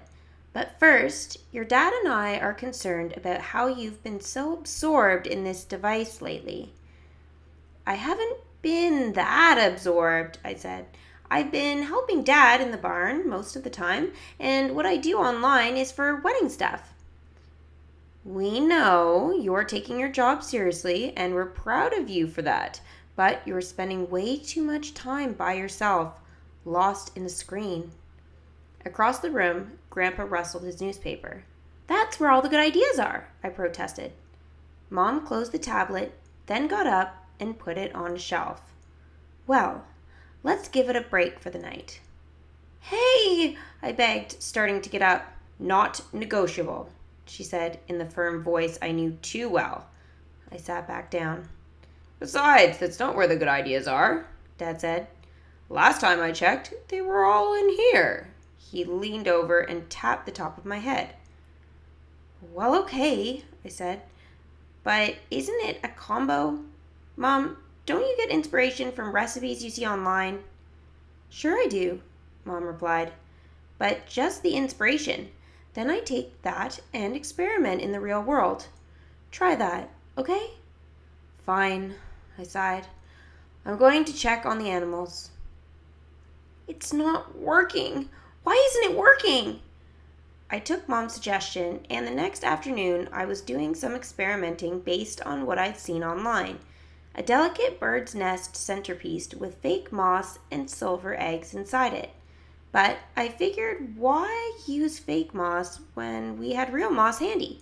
And if the eggs were covered in lavender and copper glitter, that would add Kat's color and the fancy factor, right? I had gathered some moss along with twigs for the nest from the woods that morning. Eggs were courtesy of Dandelion and her friends, but nowhere online did it say how hard it would be to wrangle twigs into a nest shape. My nest looked more like a raft. The eggshells kept cracking when I tried to paint on the glitter glue, and the moss was making everything all dirty. Beckett came bounding out of the house onto the porch. Ooh, he said, seeing my nest raft. Are you making a fort? Can I help? He leaned in closer to look at the eggs. Is there supposed to be a worm there? What? I leaned in too. An earthworm was squiggling out from under one of the eggs. I must have picked it up with the moss this morning. Yuck! Beckett picked up the worm and dangled it in front of me. Do you want it, or can I have it? You can have it, Beckett, I said. He grinned and ran off. Good. I did not need my little brother around right now. What I did need was my wedding assistant. I snapped some photos of the centerpiece and then texted Thea. Blaire. Hey, wedding assistant. I can't make these look the way I want. Help! I stared at the screen while waiting for Thea's reply. Where was she? We hadn't talked much lately, and she hadn't been back to help with the barn. I realized how much I missed her. Finally, Thea messaged me back. Thea. Hi, what's up? Cool sparkly things. I'm sure you'll figure it out. I waited for her to type more, offering advice. But that was it. No emojis or fun gifs either. Was she mad at me? Blaire. What are you doing? Half an hour later, she still hadn't replied. Maybe she'd missed my text. I sometimes missed short ones, too. I texted her a photo I'd taken of Penny the lamb with an adorable expression on her face. It actually looked like she was smiling. Pleasant View Farm had gotten a ton of likes online when we'd posted it. Blaire. Look at this face. Penny misses you. No answer. I waited 1 minute, then 2. After 3 minutes, I went back to working on my centerpiece, but couldn't concentrate. It wasn't like Thea not to answer right away, especially for a super hilarious photo like that. Blaire, called Mom from the restaurant kitchen, I've got a surprise for you. I hopped up and dashed inside, bringing my tablet with me in case Thea texted. Mom was standing in the kitchen with a big grin, holding something behind her back. What is it? I asked. A magical cure for my lactose intolerance? Sort of, she said. She held up the surprise. Ta-da! All I saw was a shrink-wrapped block of something white. Okay, I said, not sure what I was looking at. It's soy cheese, Mom exclaimed. Ew, I said, scrunching up my nose. Hey now, Mom said. You haven't even tried it yet. She put the block down on the counter. I know you haven't wanted to cook lately since you can't have dairy, and I totally understand, but maybe you can start cooking with dairy substitutes. I put the tablet down. I don't know, Mom. You can start with something simple. How about a grilled cheese sandwich? It's one of your all-time favorites, and we'll just tweak it a little for the new, healthier Blaire. Grilled cheese. I hadn't had one since long before that day in the doctor's office. Mom grabbed a skillet from the pot rack. How about this? I'll make a sandwich and we can split it. Will soy cheese cook up the same as regular cheese? Like, will it get all gooey? I'm not sure, Mom replied. Let's experiment. We got to work. Mom sliced the soy cheese, and I used olive oil to grease up the bread so it got crispy, the way I liked it. As Mom grilled the sandwich, my mouth started to water. When it was done, she put it on a plate and cut it in half. Cheese oozed out. That was a good sign. Mom handed me half and held up hers. We touched our sandwich halves together. To grilled soy cheese, I said, feeling hopeful. I took a bite. Crispy bread, check. Warm gooiness, check. But as I chewed, something wasn't right. The texture was rubbery, and it didn't taste like the cheese I loved. I tried not to think of the worm Beckett had found in the moss earlier. Mom was chewing her bit slowly. She said. This is sort of a bit. I managed to swallow. I think the word you're looking for is gross. I dropped my half on the plate. Mom put her sandwich down too. You're right. It's gross. Okay, so this experiment officially failed, but there are plenty of other substitutes out there. Mom put her arm around me. We'll try again, okay? Maybe, I said. I'll talk to the Martins, Mom said. They'll have some ideas. Joanne and Elliot Martin are our neighbors, and they run a dairy. Mom uses all their stuff in the restaurant. They have the best cheese ever. I looked at the clock. I've got some chickens to feed, I said, grabbing my tablet. And I have to make your brother a snack before I get ready for the dinner service. Hey, Blaire, Mom said as I headed for the door. Yeah? Thanks for trying with the cheese. I grinned. I don't think we should call that stuff cheese.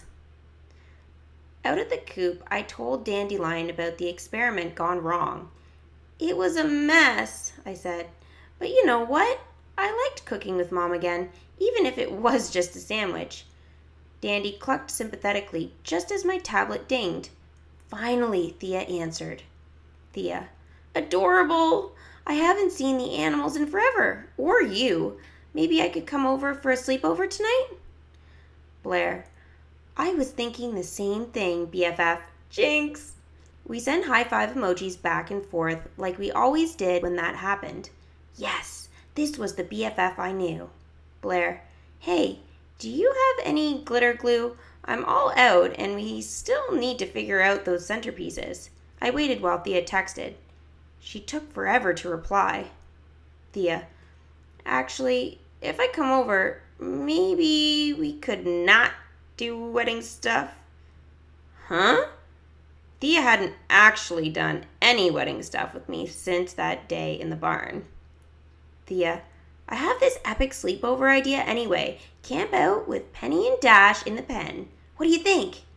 That was actually a really good idea. I wished I'd thought of it. Blaire. A sleepover with the animals. Genius. Let's do it. My stomach started growling, so I headed back to the kitchen. My tablet dinged again right as I got inside. Another text from Thea, with a photo this time. Thea, hey, remember this place? It was a selfie of Thea in front of the waterfall. I would have recognized that swimming hole anywhere. It was split rock. Thea and I always tried to find the funniest possible way to jump off the rock into the water, so that's why she hadn't been replying.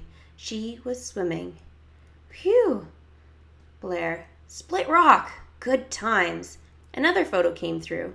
This one was of Madison, the girl from Thea's dance troupe, doing her own jump off the rock. Her legs were in crisscross applesauce, and she was leaning her elbows on her knees, like she was just hanging out there casually in midair.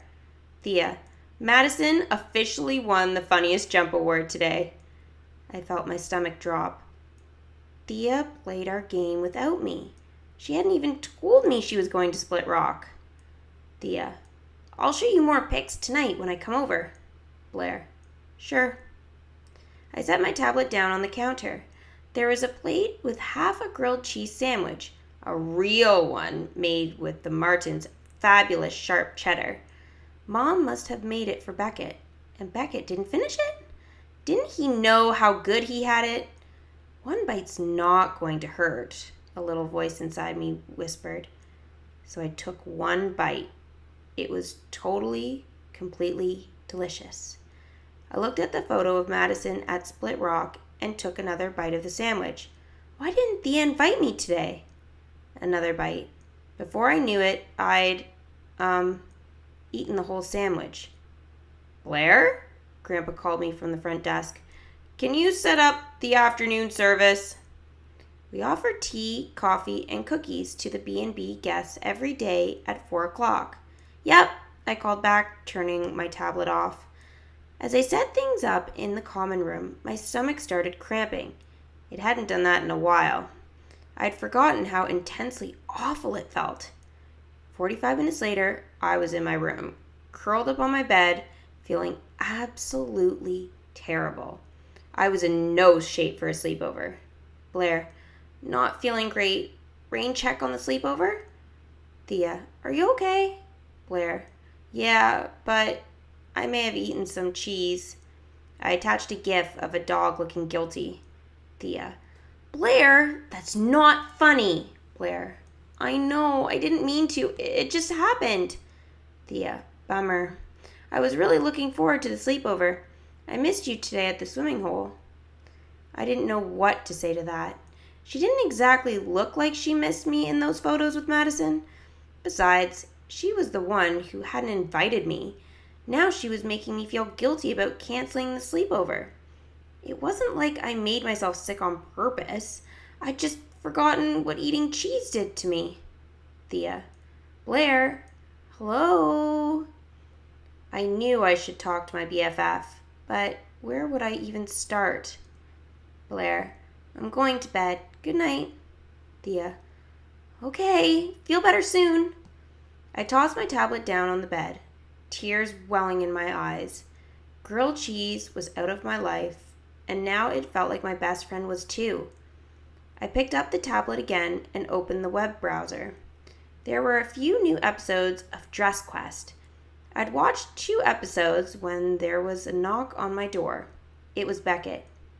Dad says dinner's ready. Ugh, my stomach still hurt, and I didn't want to tell Dad what happened. I had a late snack, I told Beckett. Can you tell Dad I'm not hungry? Beckett shrugged and left. I went back to Dress Quest, watching one episode after another until I fell asleep. Chapter 13. So farm-like. I was in the front porch swing the next morning, my stomach feeling better, when a car pulled up. It was fancier than what usually arrived at the farm, shiny and black with dark windows. I couldn't see who was inside. The car stopped and the back door opened. A woman stepped out. She was wearing a pink dress with tiny white dots and gold-toned high heels. Her hair was jet black, so big and poofy that at first it looked like she was wearing a hat. Tied around her neck was a shimmery white silk scarf. The scarf was fastened with a rhinestone brooch in the shape of a smiling frog with long eyelashes and big red lips. The lunch service had started, but most of our noontime guests were people from the area. I usually knew them by name, but I had no idea what to call this lady. Maybe she was lost. Then Gabe climbed out of the car. Wait, Mrs. Vandegrift? Oh my God! I jumped off the swing. Hey, Blaire, Gabe called. Blaire? Where? Mrs. Vandegrift turned to me as I came down the steps. She clasped one hand to her heart and the other to her mouth, gasping dramatically. The Blaire Wilson? She's a real person. She doesn't just live inside my phone, coming up with wonderful wedding ideas. I hid a giggle. For some reason, I'd expected Mrs. Vandegrift's voice to sound like Thea, doing a British accent. But Gabe's mom didn't sound like that at all. I can't believe you're finally here, Mrs. Vandegrift, I said. Call me Mrs. V. You brilliant mini designer. Come here and give me a hug. Mrs. V's super tight squeeze took my breath away. Sorry for the unexpected visit, Gabe said. I couldn't go another day without meeting you in person, said Mrs. V. So I called the car service and lickety-split, I was on my way out of the city. This is great, I said. Cat's in the orchard. I'll go get her, Gabe said quickly. I grinned. And I'll give your mom the Pleasant View Farm grand tour. This way, please, I said to Mrs. V as Gabe headed in the other direction.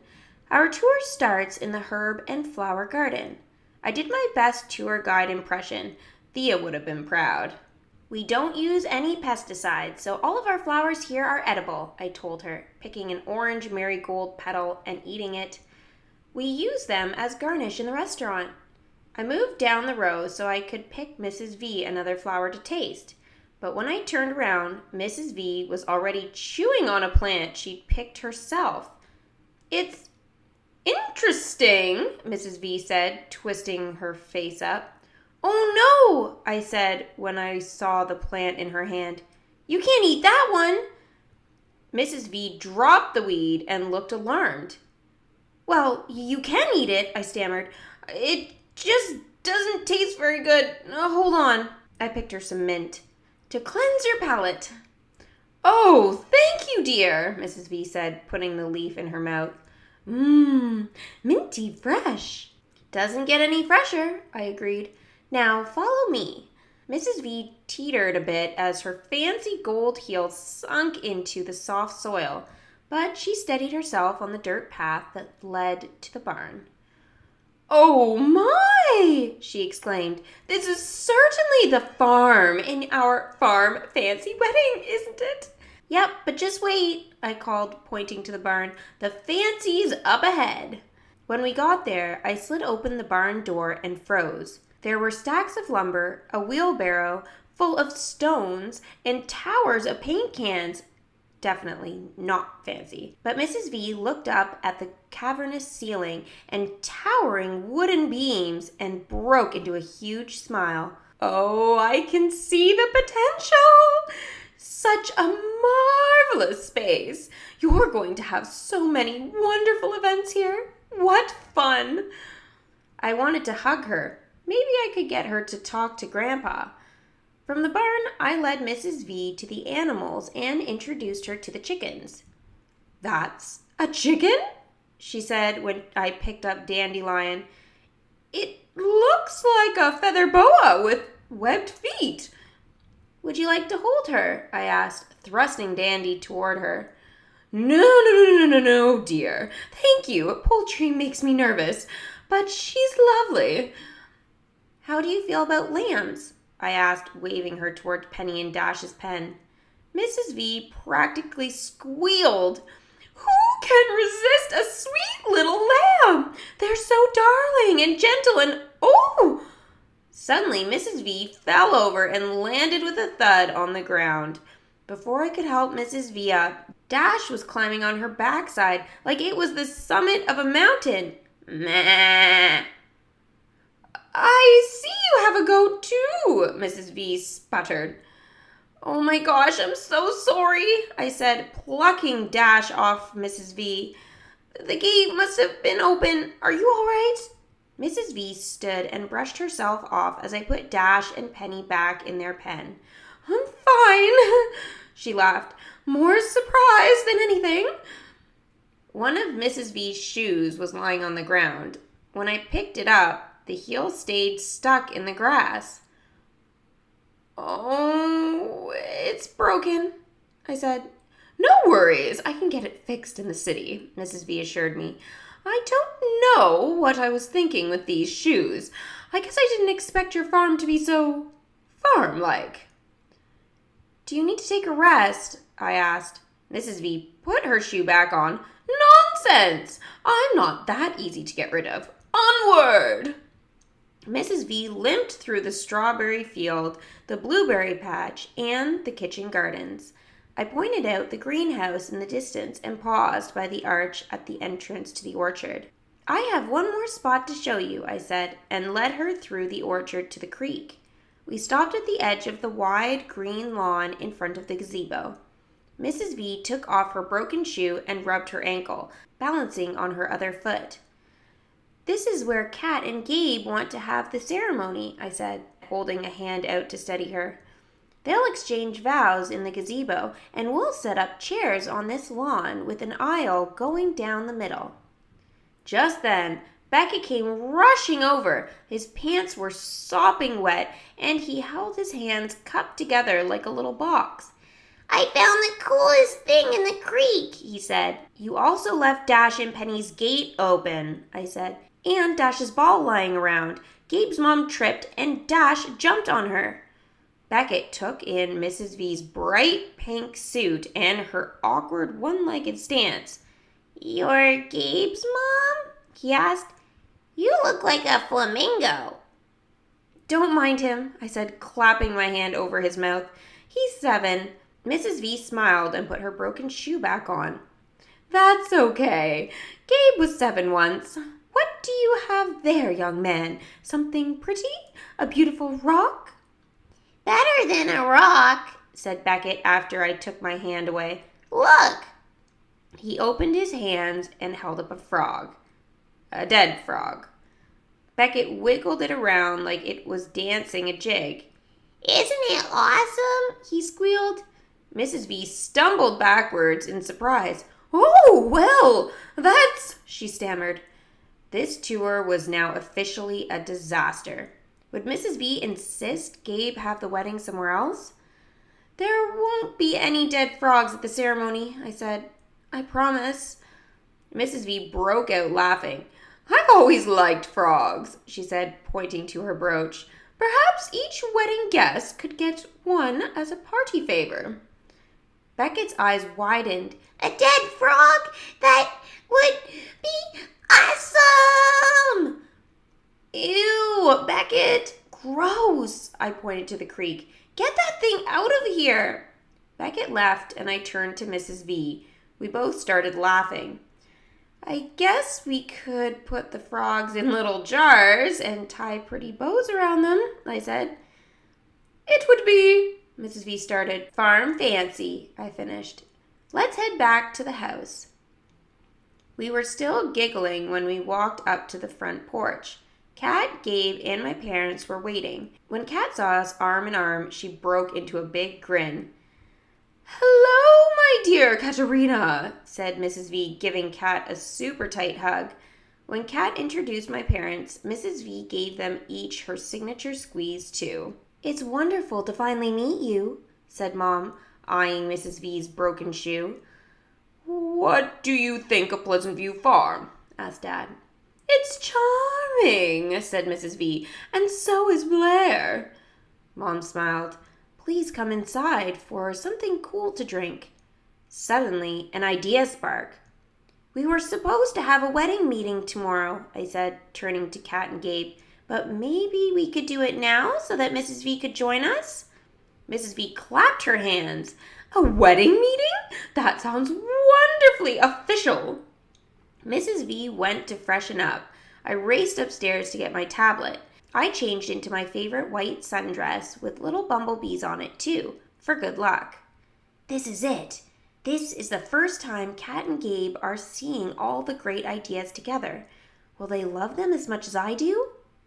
I was about to find out. Chapter 14. Not romantic at all. I'm so excited, said Mrs. V. I have goosebumps on my goosebumps. We were all sitting at a big table on the restaurant patio. Kat, Gabe, Dad, Mrs. V, and me. I propped up my tablet, and Dad had his laptop open with the budget spreadsheet he was working on. I started with my ideas for the ceremony at the gazebo, swiping through photos on my online inspiration board. There were images of gazebos covered in a rainbow of colored tulle fabric, strung with twinkle lights and decorated with huge paper butterflies. "What's that?" Kat asked, pointing at a picture of a pinwheel. "I thought we could line the path to the barn with pinwheels," I explained. "They would look neat spinning in the sun." Kat opened her mouth to say something, but Mrs. V interrupted. "That reminds me," Mrs. V said. "I had a brainstorm when we were at the gazebo earlier. We need a red carpet down the aisle. Gabe's father and I owned the Red Carpet Queen store chain, and we always put a red carpet out in the parking lot for grand openings. Everyone felt like royalty." Kat looked at Gabe. Mom, he said. "That's great for a grand opening, but maybe not a wedding." Fine, just an idea. Plenty more in here," Mrs. V said, tapping the screen of my tablet. "But we must have a bubble machine. We always had them at our big sales at Carpet Queen. Remember, Gabe? When you were little, you liked to eat the bubbles. Anyway, they were my husband's favorite thing. A bubble machine will make it feel as if he's here at the wedding, too." "Great idea," I said, grinning at Mrs. V. "It would be so fun to walk through a cloud of bubbles." "Just as long as Gabe doesn't eat them," Kat teased. "Okay, now the reception," I said. I showed them more rainbow tulle this time, wrapped all the way up each of the barn's wooden posts. The place cards would be origami fortune tellers made out of rustic brown paper. And the wedding favors would be packets of seeds that read, "Let Love Grow," in shimmery ink. In the corner of the barn, on a stack of hay bales, we would put a chicken nesting box where people could put their cards for Kat and Gabe. "I'll paint it in sparkly lavender with Gabe and Kat's nest egg in gold letters on the top," I explained. The nest egg part was Mrs. V's idea. Mrs. V grinned. I showed them my ideas for table decorations. "Check out these sparkly floating gold candles I found," I said to Kat. "We can put them on all the tables and bowls with stones and water from the creek, with more tulle and some twigs, and the wildflowers from the field that you like. What do you think?" There was a long pause. Finally, Kat said, "Whoa."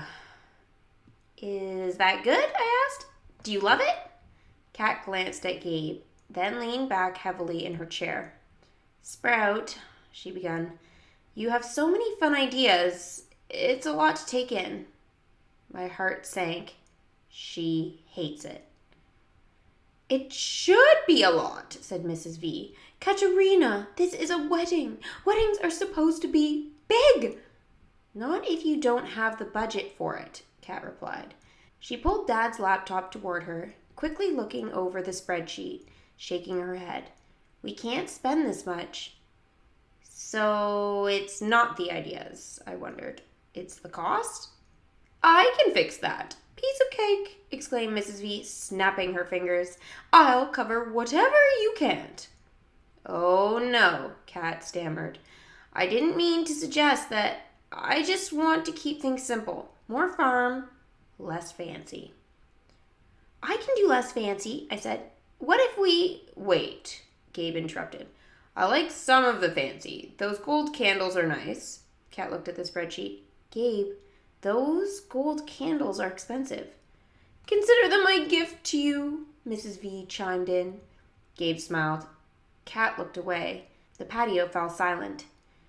I think I'll go for a walk, Kat finally said. She got up and left the patio. My stomach dropped. What just happened? Gabe got up and motioned for his mother to do the same. Don't worry, Blaire, he said to me. We'll get it all figured out. Mrs. V gave me a tight hug. I'll text you later, she said. When they were gone, I turned to Dad. Did I do something wrong? Dad shook his head. No, sweetheart. You did great. Kat and Gabe are still figuring out what they want. You've been thinking about all these ideas for a while now, but this was the first time they've seen everything together. He picked up his laptop. Let's put the planning on hold for a day or so, okay? Okay, I sighed. Wedding planning, it turned out, wasn't romantic at all. Chapter 15. Cropped Out. I woke up the next day feeling so bummed about wedding planning being on hold that I stayed in my room all morning, playing games on my tablet. But after lunch, Grandpa insisted I come outside.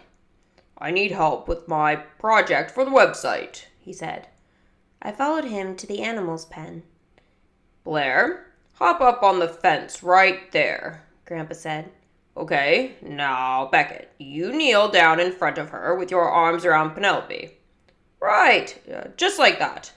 Grandpa took a shot of us with his camera, then compared what he saw on the display with an old black and white photograph in his hand. Pretty good match, he said. Beckett and I gathered around so we could see too. The first photo was taken over 60 years ago of Grandpa at age 12 with his younger sister and one of their lambs. Then there was my brother and me, in the same pose, in the same spot. That's so cool, I said. Grandpa was working on a new page for our website about the history of Pleasant View Farm. Our story started when my great-grandparents bought the land with the house and orchard and turned the surrounding fields into a working farm. Later, my grandparents renovated the rooms on the second floor of the house and opened the B&B. Finally, Mom made her dream of running her own farm-to-table restaurant come true by adding a commercial kitchen and a big dining space to the house. What are you going to do with the pictures? Beckett asked. Grandpa waved the old photo in his hand. I'll post this one along with the one I just took of you two side by side so folks can see Pleasant View then and Pleasant View now. Idea spark. The barn will be finished soon, I said. Maybe you can take pictures of the new now for that too. Grandpa shook his head. I wonder what my parents would say if they saw their old barn turn into a party space. I bet they would be happy we created a place for people to spend time with their family and friends, I said. All Grandpa said was, And they'd like the bubble machine, I said eagerly. Mrs. V is bringing one so that her dead husband can be at the wedding. Grandpa stopped. She keeps his remains in a bubble machine? I laughed. Oh, Grandpa! No, I mean, having bubbles at the event was something they both thought was fun. Okie dokie, Grandpa shrugged. Whatever blows your bubbles, I suppose. Beckett started laughing at something on the camera. Penny is totally pooping in this picture, he said. The one we just took. What? I craned my neck to see. Beckett was right. Grandpa, we need to retake that shot. Nah, we can just crop that part out, Grandpa said. Okay, next photo. Who's in the mood to climb some apple trees? Me, Beckett cried as he took off toward the orchard. How's Thea these days? Grandpa asked as we followed Beckett. I haven't seen her around the farm in a while. I hesitated, not sure what to tell him. I wasn't even sure myself what was going on with me and Thea. I guess we're both busy with other things this summer, I said finally. But maybe that's how she wants it. The last time I talked to her, it didn't seem like she missed me at all. Grandpa stopped. What do you mean? We were at the arch at the entrance to the orchard. Beckett scrambled up on the apple tree, bursting with white blossoms. I told Grandpa about the swimming hole photos. A photo is just a photo, Blaire. One moment in time. It doesn't tell the whole story about Thea's summer, or even that day. Grandpa paused, but I didn't say anything, so he kept going. Just like how that cropped photo we'll post doesn't tell the whole story of how cute baby animals sometimes involve not so cute stuff, like poop. He smiled. I tried to smile back. I guess. Maybe the swimming hole trip wasn't what I thought it was. The photo couldn't tell me whose idea it had been. Maybe it was Madison who invited Thea, not the other way around, like I'd been assuming. When we got back to the house, I found my tablet and texted Thea. Blaire. Hey, what's up? Thea. Nothing. Are you feeling better? Blaire. Yes. Hey, did you ever make it to Trinkets? Thea. Nope, not yet. Blaire. Let's go. Maybe Moxie Cafe too? Thea. Yes. Saturday? Question mark. Blaire. Yes, yeah. See you then. Can't wait. Success. My tablet buzzed with another text. This one was from Mrs. V. Mrs. V. Hello, my dear Blaire. Blaire. Hi, Mrs. V. Mrs. V. Superb news. Don't worry about Katerina wanting to drop some of our big ideas. Keep them all. I worked it out. Blaire. Really? That's great news. Mrs. V. So, full steam ahead. I can start ordering everything we need if you send me a list. All those thingies and whatchamajigs you showed us. Blaire. And don't forget the dead frogs. Mrs. V. Of course. Blaire. Or maybe not. Beckett would probably end up putting one down Kat's dress at the reception. Mrs. V. I'll keep my eye on him. I can't wait to see Kat's dress. What does it look like? Blaire. Oh, don't think she has one yet. Mrs. V. What? There's so little time. Blaire. Yeah, she better get on that. I'll send you that list of supplies to order ASAP. Mrs. V. Huzzah! Here we go! Mrs. V. Oops, I meant this one. Wrong emoji. Excellent. Wedding planning was back on. Thea and I had plans for Saturday. I flapped my arms like chicken wings. Everything's good. That night after dinner, I was in the kitchen with my tablet making lists for Mrs. V when Kat came in holding her phone out in front of me. Blaire's right here, Josephine, she said to the phone. What's up? I asked Kat, confused. Mrs. V is video calling. Oh, great, I said. She learned how to do that.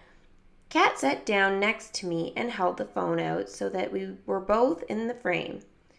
The only part of Mrs. V that was visible, though, was her ear. Can you see me? She asked. Hold the phone out in front of your face, I said. Blaire, is that you? Mrs. V's face finally appeared on the screen.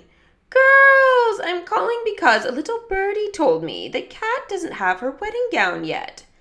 Kat gave me a sideways glance. Uh-oh, maybe Kat didn't want Mrs. V to know she didn't have a dress yet. So, Mrs. V continued, I've booked an appointment for Kat at Kellenberger's.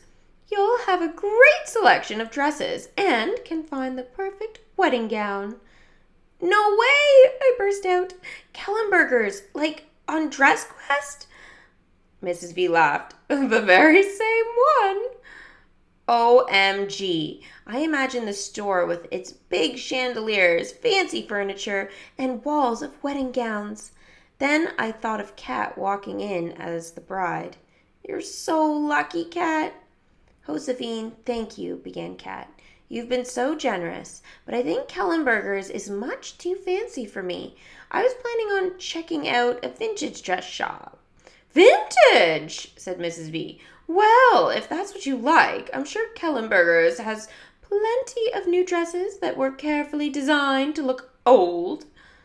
I couldn't believe Kat was passing up a chance to go to Kellenberger's. "Kat," I said, bouncing in my seat, "you have to go.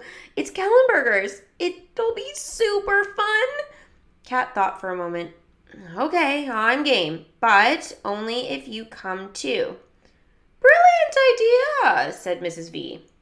"We'll make a girls' day of it this Saturday." OMG, OMG, OMG. Me? Question mark. At Kellenberger's? Question mark. Thea would positively freak out when I told her. "Oh no. Thea. Saturday." I gestured to Kat and she lowered the phone so Mrs. V couldn't see us. "Hello?" asked Mrs. V from the table. "Where did you go?" "I have plans with Thea on Saturday," I whispered to Kat. "Can you change them?" Kat whispered back. "I don't think I can do this without you." Kat needed me? That settled it. "Thea will understand," I whispered. Kat brought the phone and Mrs. V on the screen back up to my face. "We're in," I said. After Kat left, I texted Thea. "Blaire, so guess what? Kat is going to Kellenberger's to shop for a dress." Thea, "No way! Jealous? Aren't you so jealous?" Blaire, "Actually, they asked if I'd go with them." Thea, "Shut up. You're going, right?" Blaire, "Yeah, but it's on Saturday. What about our plans?" I waited as Thea typed. It took her a really long time to finally answer. Thea, "You should go. Have fun." Blaire, "Thanks. We'll go to Trinkets and Moxie Cafe another time, promise?" I added a gif of two cartoon monkeys with their hands locked in a pinky promise. Thea, "Okay, good night." I waited for Thea to send me a funny gif back, but nothing came. Chapter 16. Dress Quest. I felt like a celebrity stepping out of the taxi at Kellenberger's. Strangers hurried by on the midtown Manhattan sidewalk. The frenzy of energy and movement was so different from even the busiest day at Pleasant View Farm. "You've arrived!" shouted Mrs. V, who was waiting for Kat and me in front of the store. She was wearing a turquoise pantsuit and matching hat, with a rhinestone pin on her lapel that read, "Mother of the Groom." "This is so exciting!" she gushed, ushering us inside. After we checked in at the front desk, a receptionist showed us to a waiting area. "Make yourselves comfortable," she said with a smile. "Your consultant will be here in a moment." Kat and I settled down on a plush gray sofa. We looked at each other and immediately started giggling. "I can't believe I'm here," Kat said. "Me neither," I said. I picked up a copy of Empire State Weddings magazine and started flipping through the pages. I stopped at a photo of a bride and groom in front of a barn, sort of like ours. "Kat, look," I said, showing her the picture. Mrs. V leaned over to see too. "Maybe the barn at Pleasant View will be in here someday." "Maybe," Kat smiled. "That would be something to see." A moment later, a woman dressed in black introduced herself as Monique. She clearly knew Mrs. V because Mrs. V gave her one of her death grip hugs. "Let's see those gowns," Mrs. V said. "What gowns?" asked Kat. "I haven't picked any out yet." "I stopped in yesterday and chose a few for you to start with," said Mrs. V. "Oh, I see," Kat said. As we followed Monique down a long hallway, Kat leaned close to me and whispered, "No photos unless I say so, Sprout." Who knows what Mrs. V picked out? Monique opened the door to a room full of silk, lace, taffeta, sequins, beads, and feathers. Kat seemed afraid to approach the dresses. "Oh gosh," she murmured. "I know there's a wide range of styles here, Katerina," Mrs. V explained. "But that's part of the adventure. You never know which dress might make you say yes." "This is just a start," Monique added. "Once I know what your taste is, I'll be happy to find other gowns."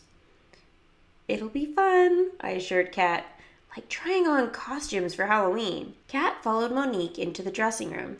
Mrs. V and I settled on a bench across from a half circle of mirrors. It seemed like forever before Kat finally came out. She was wearing a white silk dress with an enormous hoop skirt. She had to tilt the hoop up and shuffle sideways to get through the dressing room door. Mrs. V drew in her breath. "Oh, how lovely!"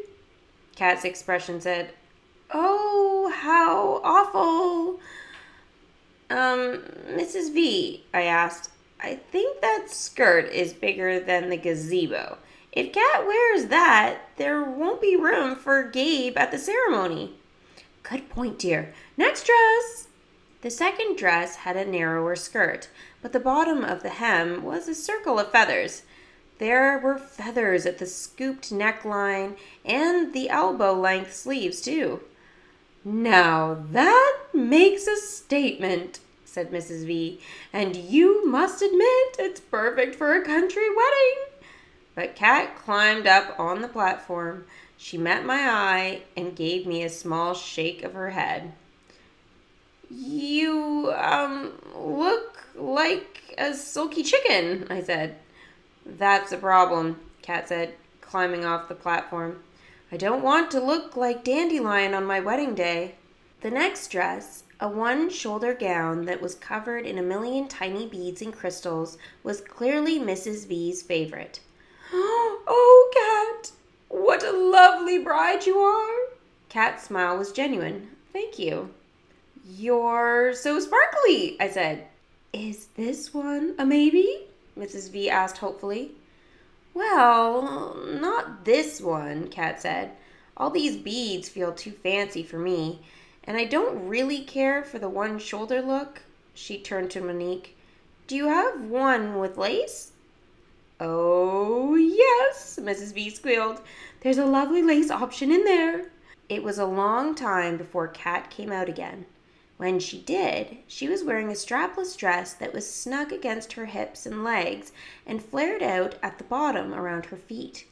"Monique tells me this is a mermaid style," Kat said, shuffling over to the platform. She could barely move her legs to walk. With Monique's help, Kat made it up the small step. Then she just stared at herself in the mirror. "What do you think, Kat?" Mrs. V asked. "Do you like the lace?" After a long pause, Kat finally said, "Yes, but I don't think I'm the mermaid type." Mrs. V looked disappointed. "Gabe is planning on them riding a two-person bike from the gazebo to the barn," I reminded Mrs. V as Kat shuffled back into the dressing room. "Kat wouldn't be able to pedal in that dress, and mermaid doesn't really go with farm fancy." "You're right, I guess," said Mrs. V with a sigh. "It didn't look quite so fishy on the hanger. Oh dear, I'm not sure Kat's enjoying this." "I think she is," I reassured Mrs. V. "Kat doesn't dress up that often. She just needs to get used to seeing herself in something other than work clothes." Mrs. V said. "Blaire, you may be onto something." The next time Kat came out of the dressing room, she was wearing a sleeveless white satin dress with a wide band of beading around the waist. The style was simple, and Kat was beaming. "I'm so sorry, Kat," Mrs. V said quickly. "I picked that one before I knew how you felt about beads." But Kat shook her head. "No, I like this," she said. Kat stepped up on the platform, and Monique adjusted the skirts so that the short train settled behind Kat in a gentle flutter. "What do you think?" Kat asked, meeting my eye in the mirror. I smiled.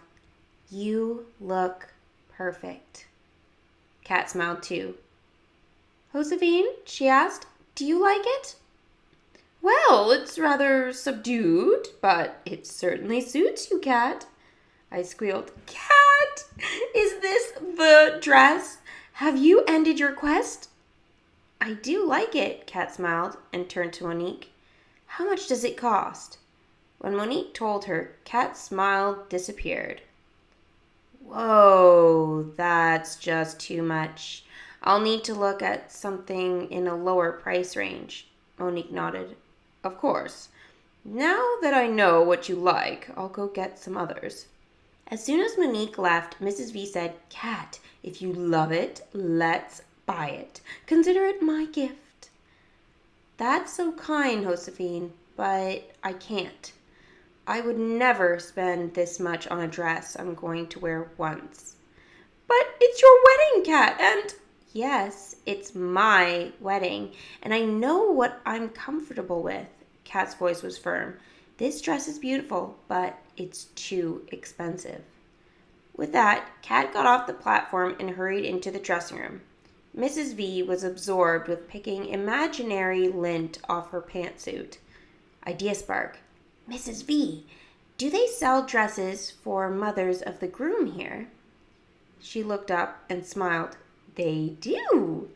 Maybe we should go look at them for a bit and give Kat some time to look at dresses by herself," I suggested. Mrs. V agreed, so I tapped on the door to Kat's dressing room. "It's me," I called softly. Kat opened the door and waved me in. She was still wearing the satin dress. When I told Kat where I was going, her shoulders relaxed. "Thanks, Sprout. I owe you." An hour later, Kat and I said goodbye to Mrs. V outside Kellenberger's and watched her get into a cab. She was carrying a giant dress box. Mrs. V had purchased a dress for the wedding, but Kat had not. On the train ride home, Kat leaned her head against the seat as we chugged along the Hudson River. "Phew," she said, "I'm exhausted." "Yeah, me too," I swallowed hard. "I'm sorry you didn't find anything." "It's okay," Kat said. She offered me a quick smile as her phone chimed with a text message. She spent some time messaging back and forth with someone while I stared out the window. Eventually, Kat fell asleep, her phone still in her hand. I didn't want her to drop it, so I pulled it gently out of her grip. Just as I put it down on the seat in between us, a new text message popped up on the screen. "Shannon, please don't say that, Kat. You can do this. Don't think for a second about calling off the wedding." "What?" I blinked a few times, trying to make sure I was reading that message right. But there it was, in bright, glowing letters. Kat must have told her friend Shannon about her frustrating day dress shopping with her future mother-in-law. Was Kat having doubts about the rest of the wedding plans? Would she really call things off? My stomach did a flip-flop. This wedding was going to be one of a kind. It was going to make Kat so happy. And Grandpa too. I just have to work harder to make sure Kat could see that for herself. Chapter 17. Fairly Disappointing. Mrs. V. "Blaire, huge problem. You know how Kat wants crème brûlée instead of a wedding cake? My sister just called to remind me that her whole family can't eat dairy. What are we going to do?" Blaire.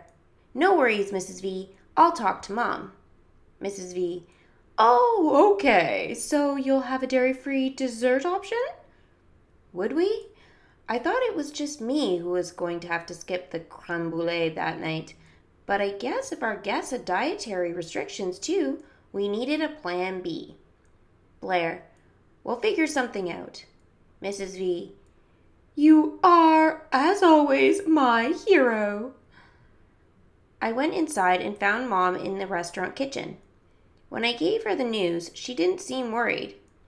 Actually, she said, I've been researching creme brulee recipes that use coconut milk instead of cream. Is that even a thing? I asked her. Coconut milk? Creme brulee?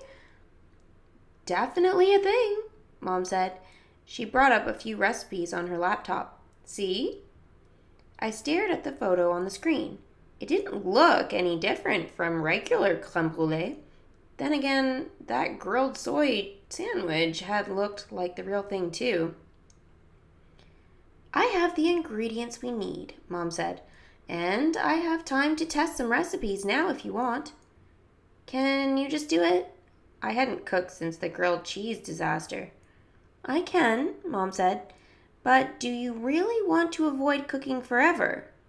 When I didn't answer, Mom added, it would mean a lot to Kat if you made her favorite dessert. I took a deep breath. That was true.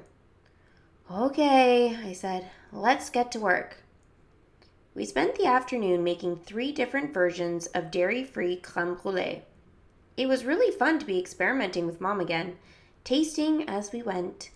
I realized how much time we used to spend cooking and how much I missed it. I'd just put a 3rd recipe try on the stove when Grandpa came to find me, the phone in his hand. Thea, on the line for you, he said. Hi, I said after I took the phone, motioning for Grandpa to watch the pot on the stove while I talked to Thea. Mom had gone to find something in the walk-in refrigerator. Hey, Thea said, just making sure we're still on for the fair tomorrow? OMG, the fair. I'd totally forgotten it was tomorrow. We hadn't really talked about it lately. Yeah, I said as Grandpa snuck a taste from one of the finished creme brulees on the counter. Of course. Okay, good, Thea said. When do you want to meet? My dance troupe goes on stage at the International Pavilion at 1 o'clock. So I'll come watch your performance, I said as Grandpa tried the second creme brulee. Then after we can go on the rides and see stuff. Grandpa shook his head. I wasn't surprised. That recipe definitely needed work. Make sure to get a seat up front, Thea said. I'm excited because... I glanced at the 3rd try on the stove, which Grandpa was supposed to be watching. It was about to boil over into a huge mess. I dashed over and turned down the burner. I wanted to tell you, Thea was saying in my ear. Gotta go, I said. Wedding recipe emergency. Tell me tomorrow in person. The next afternoon, Dad, Beckett, and I drove to the fair. The guys were having a dude's day while I hung out with Thea. When Dad gave me my admission wristband, he also handed me Mom's phone. In case you need to reach me while we're here, he said. Have fun.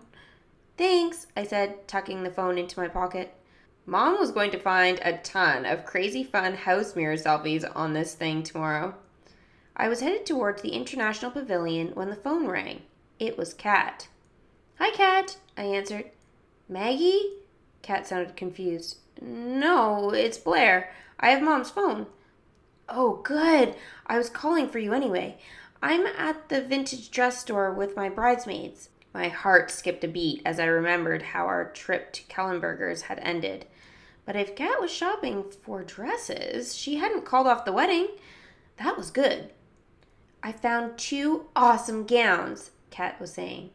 Shannon likes one, but Maya likes the other. I love them both and can't decide. Will you be my tiebreaker? Of course, I said. I'm at the fair, so send me pictures on Mom's phone. It was almost 1 o'clock, so I picked up my pace, staring at the phone as I went. I walked straight into a little girl holding a giant stuffed banana. Oops, sorry, I told her. I found a seat at the pavilion with 2 minutes to spare. Come on, Kat, show me those dresses. What was taking her so long? I shook the phone in frustration. Cell phone service is terrible around here, said a woman sitting next to me. Ding! Finally, the first photo popped up. Wow, that dress was beautiful, and Kat was glowing. I waited for the second photo to come through. Come on, I whispered. There was movement near the stage as members of the dance troupe entered the pavilion. "Come on, Cat!" The dancers were now on stage and had formed a semicircle. The leader of Thea's troupe stepped up to the microphone to welcome the audience. Ding! The second photo came in. That dress was gorgeous too, but my gut said the first one was the winner. I quickly typed a reply and pressed send. As the first notes of the music started, I tucked the phone into my pocket and looked up to see Thea and Madison on stage. Wait, what? What happened to the other dancers? Oh, the duet! It was weeks ago that Thea talked about trying out for it, and she got it. Woohoo! I sat up straight and cheered for my friend. Thea and Madison were amazing. I could tell by the way the other dancers watched them in awe that this duet was a big deal, just like Thea had said at the rehearsal that day. That was my friend up there, and she was rocking it. But as the dance went on, my excitement slowly turned into a lump in my throat. Why hadn't Thea told me she got the duet? That was exactly the kind of big news you're supposed to share with your BFF. Like when I had big news about Gay proposing or Kat agreeing to let me help with the wedding, Thea was the first person I called.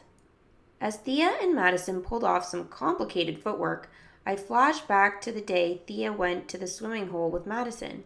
She hadn't told me about that either. What else hadn't she shared? After the performance, Thea and I found each other in a crowd of her dance friends and their families. We hugged, but it was awkward. I drew away quicker than usual. "You were great," I said. "I loved those turns at the end of the duet." "Thanks," she said stiffly. "It means a lot to me that you were here. I was afraid you'd have to cancel again because of wedding stuff." I shook my head. "I wouldn't miss this. I know how important it is to you." Thea's expression softened, and I let out a breath I didn't know I was holding in. "So," she said, linking her arm through mine, "should we go get something to eat?" "Definitely," I said. "There's a funnel cake calling our names." I steered us toward the crowd in the direction of the funnel cake booth. "Hey, wait," Thea said, stopping short. "I was thinking maybe we could share a jumbo cotton candy this year, since we can't get the whipped cream on the funnel cake. Maybe we could start a new tradition, one that doesn't mess with your lactose issue." "We always get funnel cake," I said. "But the whipped cream." "Thea," I said more loudly than I meant to, "I know what I can't have. Why do you always have to remind me?" Thea's eyes widened. She looked hurt. "Well, sorry for caring." "Forget the food," I said, shaking my head. "Let's just do the fun house before it gets too crowded." We headed down the midway in silence. Everyone around us looked like they were having a blast. The kind of awesome time Thea and I were supposed to be having. We showed the attendant our wristbands and stepped inside the funhouse to my favorite part, the mirror maze. Thea ran ahead, and suddenly there were a million Theas in front of me. I felt a twinge in my stomach. It was like all those girls weren't just Thea, but also our other friends and her dance buddies, whom she'd been hanging out with all summer instead of me. "Come on," said Thea and her infinity clones, waving me deeper into the maze. She stopped in front of a mirror that made her look super short, as if she'd been smushed into a mini version of herself. I stepped up to the mirror next to it, which made me look freaky tall. Mom's phone stuck out of my pocket. It looked bigger than my head. "Whoa! Can you imagine if phones were really that giant?" I said, letting out a laugh. "Yeah," Thea said, examining my reflection. "You probably wouldn't carry them around everywhere if they were that big. And I guess you'd be forced to actually watch a dance performance instead of texting?" I pivoted to face Thea. "What's that supposed to mean?" Thea looked angry. "I barely see you all summer, and then when I do, you're on your phone instead of watching my performance." "Huh? I did watch your performance. I just had to deal with a wedding situation first. Kat was..." "Enough about the wedding," Thea said.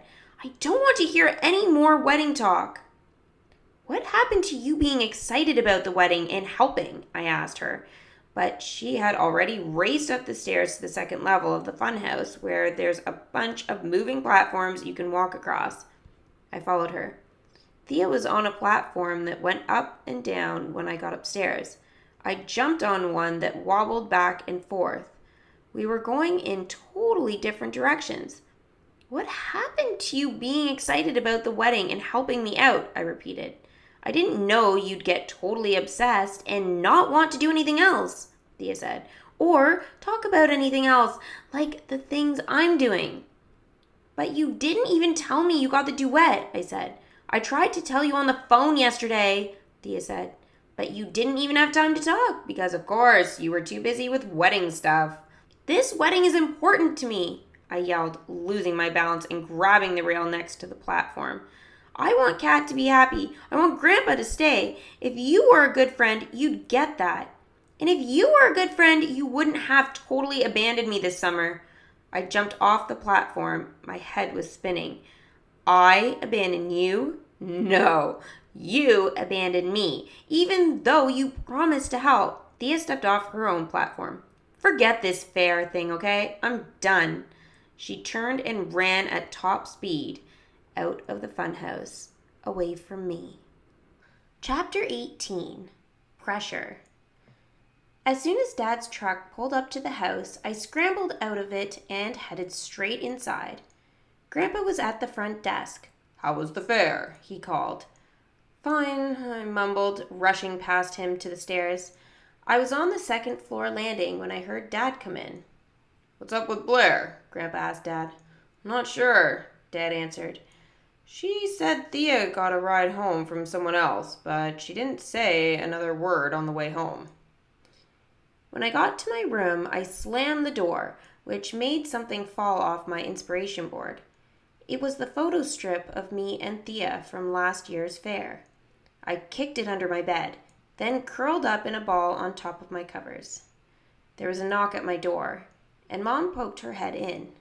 Are you okay, sweetie? Did something happen with Thea today? The drama in the funhouse played on a loop in my head. I felt angry and sad and confused. How could I explain any of it to Mom? Finally, I just said, we had a fight. Mom sat down on the edge of my bed. Do you want to talk? I shook my head. I just want to be by myself for a while. Okay, Mom said, tucking a strand of hair behind my ear. But you know where I am if you need me. After Mom left, I reached for my tablet. I needed a distraction from the day. Maybe there was something new posted on my favorite animal channel. But not even a video called Goats Wearing Pajamas could cheer me up. I tossed and turned all night, then slept later than usual. It was mid-morning before I finally got up and went outside. I wandered to the gazebo and was surprised to find Kat there, drinking a cup of coffee while gazing at the creek. Hey, Sprout, she said when she saw me. Thanks for breaking the wedding gown tie yesterday. You were right. The first dress was the one. I bought it. I sat down next to her. That's great. But I realized that if I hadn't been looking at the photos Kat sent me, Thea and I wouldn't have had our fight.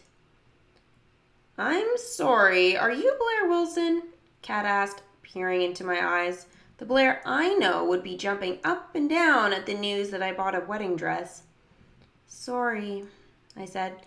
I didn't sleep well last night. Thea and I had a fight yesterday. Kat put her coffee cup down. Oh no, do you want to tell me about it? I shrugged. I did not want to tell Kat that it had anything to do with her wedding. I'm still trying to figure it out. I get that, Kat said. Gabe and I had a bit of a disagreement yesterday, too. Wedding stuff? I asked. Kat nodded. What else? Planning something this big, this fast, has put a lot of pressure on us. Kat placed her arm around my shoulder. On all of us. I felt tears stinging my eyes. Maybe I could tell Kat about my fight with Thea. But before I could say anything, Gabe appeared. There you are, he said to Kat. I have good news. Blaire, you'll love this too. My mother called Empire State Weddings magazine and told them about the new Pleasant View Farm Barn venue. And guess what? They want to write a review. Empire State Weddings? I flash back to that day at the Kellenbergers when I'd shown the magazine to Kat with Mrs. V right there. I never imagined Mrs. V would actually contact them. Oh my gosh, I said, suddenly feeling excited. Mrs. V had an idea spark. But Kat looked doubtful. Really? She asked, is that okay with Daniel and Maggie? It's their barn. Gabe nodded. I just told Daniel. Gabe looked at me. Your dad thinks it's going to be great for the farm. What will they review exactly? Kat asked. The barn, of course, but they want to see an actual wedding here, so they're going to attend ours.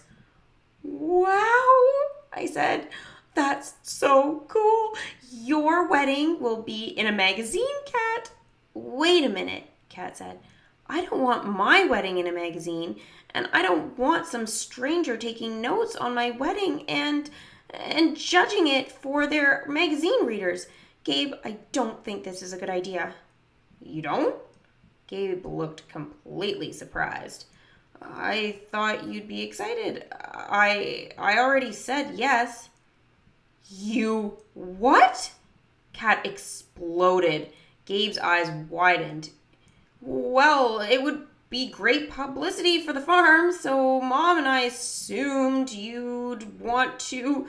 You and your mom made this decision? Kat said. Why didn't you and I make this decision, Gabe? Gabe and I looked at each other, too stunned to speak. This is too much, Kat finally said to Gabe. She shook her head. You and I are taking a break, and this wedding? Her voice broke. This wedding is off. Chapter 19. Apologies. Pleasant View Farm is like Earth. It keeps spinning no matter what happens, even on afternoons when weddings of my almost big sister get canceled. Mom and the kitchen staff were cooking, Dad was working on the barn, and I was cleaning out the chicken coop while the chickens grazed in the field. I was scooping straw out of the nesting boxes when Grandpa appeared. Blaire, he said, sounding concerned. I just heard about Kat calling off the wedding. I'm sorry, sweetheart. I dumped the old straw on the ground. At least it means you'll stay. Stay where? Grandpa asked. Here, I said, at the farm. Grandpa's eyebrows knit together in confusion. Huh? We can't ruin Pleasant View Farm if the weddings never happens, I sighed. Blaire Wilson, I'm still not following. I stopped scooping and turned to Grandpa. You said weddings at the barn would ruin everything we spent so many years building. You said maybe it was time for you to retire. You said maybe you'd move out if the first barn event was a failure. My throat felt tight. When did I say these things? Grandpa asked. At Freddy's, the day we got Penny and Dash, I said, picking up a clean mound of straw. I heard you and Freddy talking in his living room. Grandpa thought for a moment, then shook his head. Oh, sweetheart, I didn't mean I'd actually move out. I was grumpy and said because my friend was losing his farm. My heart skipped a beat. So you won't leave? I asked. No matter what happens with the barn? Blaire, I would never leave you or my family or our farm. This place and the people here are my life. I was so relieved that I dropped my pile of straw and threw my arms around Grandpa. You sounded so serious that day at Freddy's. I believed you. Grandpa wrapped his arms around me and laughed. Well, you can't believe everything you hear. Look, my job is to make sure we never lose sight of what the farm is about. I don't like the idea of this new party barn, but I believe in our family and I'll always stick with you. I was afraid I would cry if I said anything else, so I just gave Grandpa another ginormous hug. Now, Grandpa said, pulling away to look at my face, what's going on with you? You weren't in quite the mood when you got home from the fair yesterday. I told Grandpa all about my fight with Thea. She said I abandoned her this summer, I said, picking up clean straw and filling a nesting box. Grandpa scooped up an armload of straw and filled another box. Well, Thea's right, he said. What? I squealed. You've gotten so wrapped up in barn renovations and wedding plans that you've stopped doing a whole bunch of stuff, Grandpa said, reaching for more straw. It's good to have a passion that fires you up, but you have to find a balance. You need time to have fun and time with your family and friends too. I started raking up the straw on the ground, thinking about how many times I'd changed or canceled plans with Thea, or said no to invitations from her or our other friends. I shrugged. Hanging out at the farm is just easier. Every time I go somewhere with my friends, there's something I can't eat. It makes me feel like I'm a blob of lactose intolerance instead of a person. Ah, I see. Grandpa rested an elbow on the top of the nesting box. I can only imagine how hard it is for you to adjust to your diagnosis, but retreating from your friends or getting lost in that tablet of yours won't make your food issue go away. I raked in silence until Grandpa said, I believe you owe Thea an apology. Maybe I do, I sighed. But she owes me one too. She promised she'd help with the wedding planning, and she didn't. It's not okay. Then talk to her. I'm sure she has a good reason for that. Just like you thought you had a good reason for putting all your time and energy into the wedding. I rolled my eyes. Okay, I'll text her and... Not on that dang screen of yours, Grandpa corrected me. The real way. In person. Blaire! Mrs. Demetriou exclaimed. I was standing on their front porch. I haven't seen you since Thea's party. Come on in. What are you doing here? Asked Thea from the top of the stairs inside. I brought you a peace offering? I held out a pinwheel I'd made. I had tied a bow out of some leftover fabric from Thea's birthday gift around the stick. I was hoping we could talk. Thea came slowly downstairs and took the pinwheel. Thanks, she said, blowing on it to make it twirl. Let's go back. Thea's yard was small, but it had a patio and a play set with 2 swings. When we were younger, we used to play there for hours at a time. After Thea stuck the pinwheel in the soil of a flower box, we both stood back to admire it. Then Thea took the swing she liked best. I sat down on the other. I'm sorry, I said. Thea raised an eyebrow. I know I've been obsessed with the wedding, I continued, but I didn't mean to abandon you. Here's the thing. I explained how rough it had been getting used to my new normal. Keeping busy at the farm was my way to just not deal with the fact that every time I went out, I was faced with stuff I couldn't eat and embarrassing conversations about it. We swung back and forth for a few moments, the creaking of the chains filling the silence. I didn't think of that, Thea finally said. You just know so much about food that I figured it wasn't a big deal. After another few moments of silent swinging, I took a deep breath and said, Why did you stop helping with the wedding? I'm sorry, Thea said quickly. I know I promised I would, and I bailed. I wanted to spend time with you, but Blaire, barn renovations really isn't my thing, darling. I nodded. Thea jumped off her swing and stood facing me. I started hanging out with Madison because it felt better to spend time with friends who were around. But I missed you so much. I stopped swinging. You did? Thea nodded. I missed you too, I said. Thea sat back down on her swing. Sorry if you thought I didn't miss you. I guess there's only so much you can say with texting, even if you add emojis and gifs. It's okay, I said. Then I had an idea spark. Wait, what if we had a special secret emoji between us that we could use when we're not sure what a text or email means? Like a way to say, I don't understand. Let's talk in person. Thea grinned. Ha! I love it. How about... Thea and I both thought for a few moments. The speak no evil monkey, we called out at the same time, slapping our hands over our mouths. Twin idea sparks. Perfect, I said. I think Kat and Gabe need a signal too. What? Thea asked. Why? Kat called the wedding off. Thea gasped. No, seriously? But why? We climbed up to the little fort at the top of the playset, and I told her about Mrs. V inviting Empire State weddings and how that was the last straw for Kat. It's sort of my fault, I sighed. Mrs. V and I kind of got carried away. Said Thea. Do you think Kat still wants to marry Gabe? I shrugged. I don't know. She won't talk to me about Gabe or the wedding. Do you think they still love each other? I do, but right now they're not talking to each other. Thea shook her head. We have to change that. Idea spark.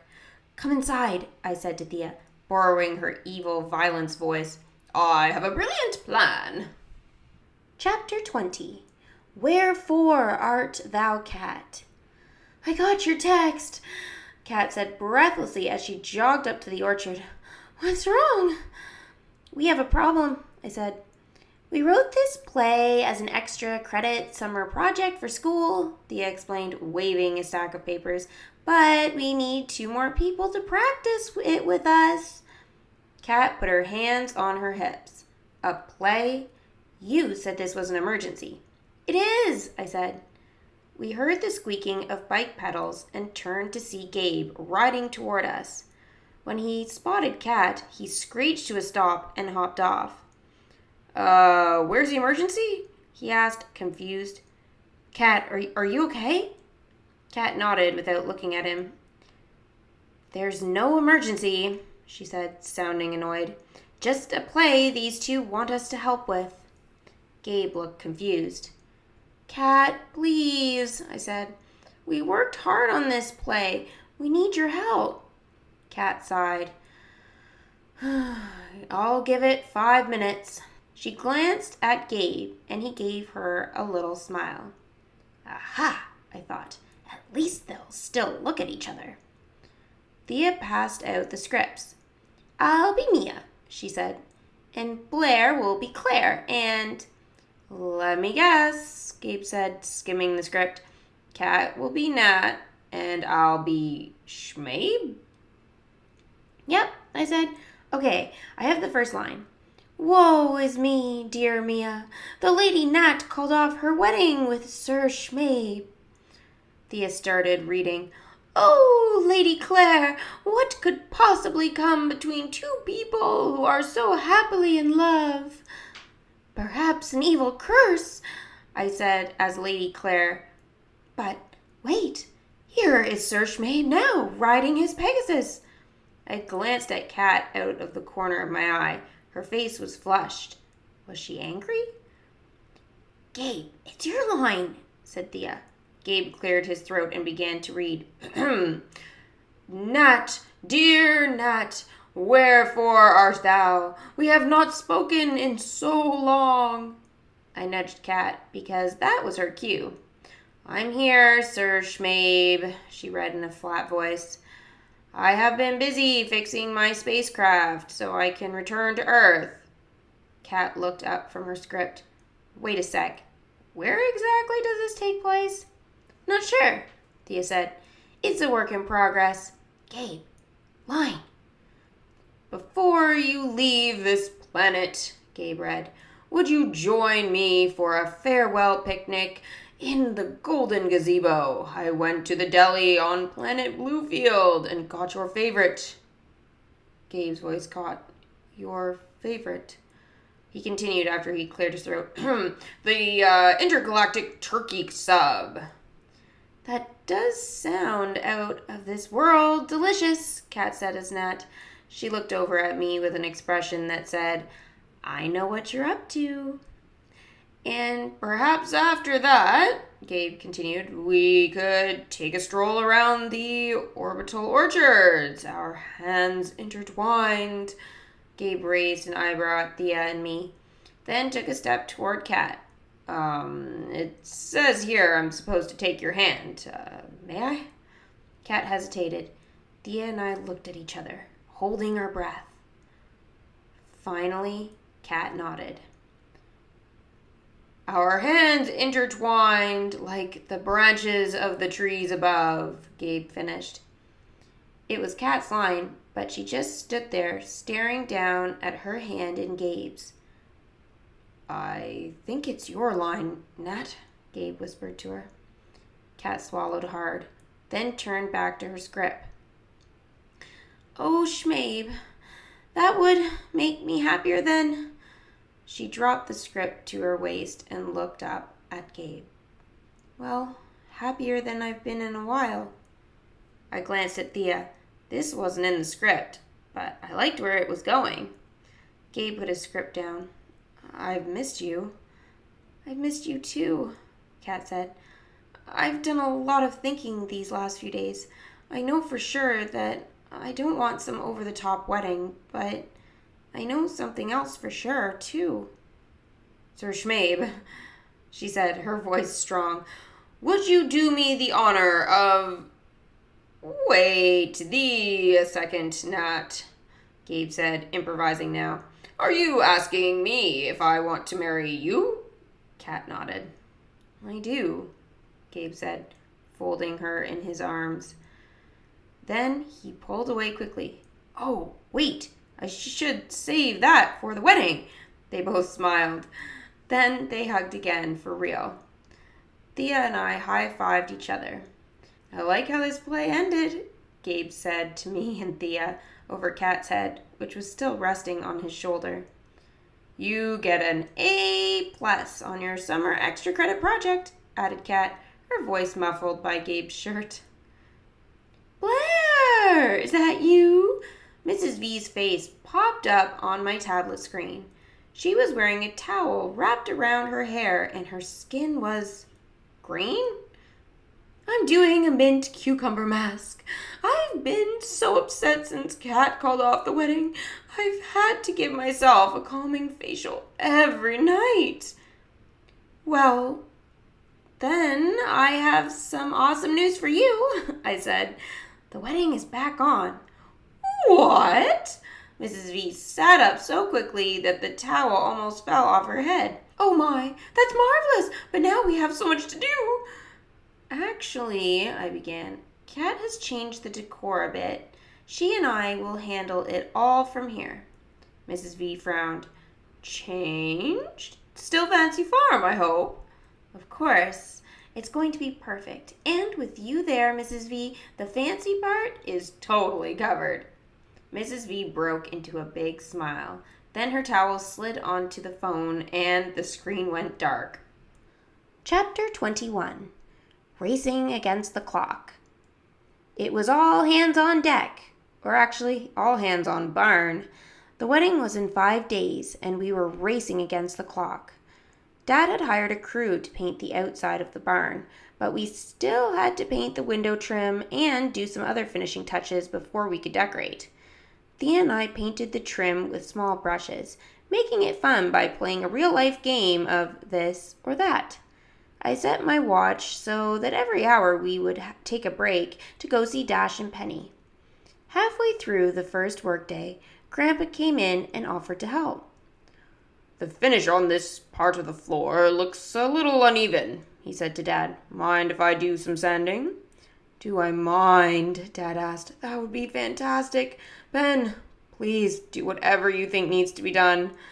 The next morning, Dad recruited Beckett to help with the painting. We'd been working for about an hour when there was a knock on the open doorway. Hello, called a familiar voice. Mrs. V waved from the barn entrance. She was dressed in a long-sleeved white jumpsuit with a rhinestone-studded belt and a white leather cap. "Mom," Gabe said, "what are you doing here?" "I heard you were painting, so I'm here to help. Look, I found the perfect outfit for it." She spun around. The jumpsuit had a paintbrush made out of rhinestones on the back. We all laughed. "I have just the job for you," Dad said. He teamed her up with Beckett to finish painting the window trim. Beckett grinned, and Mrs. V said, "Would you empty your pockets before we begin working together? I want to make sure you are not going to spring another dead frog on me." Finally, with 2 days to go, the painting and other final touches were done. We'd set up tables and chairs, and tomorrow we would decorate. I found Mom in the restaurant kitchen and gave her an update. While most of us had been working on the event space, Mom had been working on the food. "What are you making?" I asked. "I'm doing some prep for the appetizers for the wedding," she said.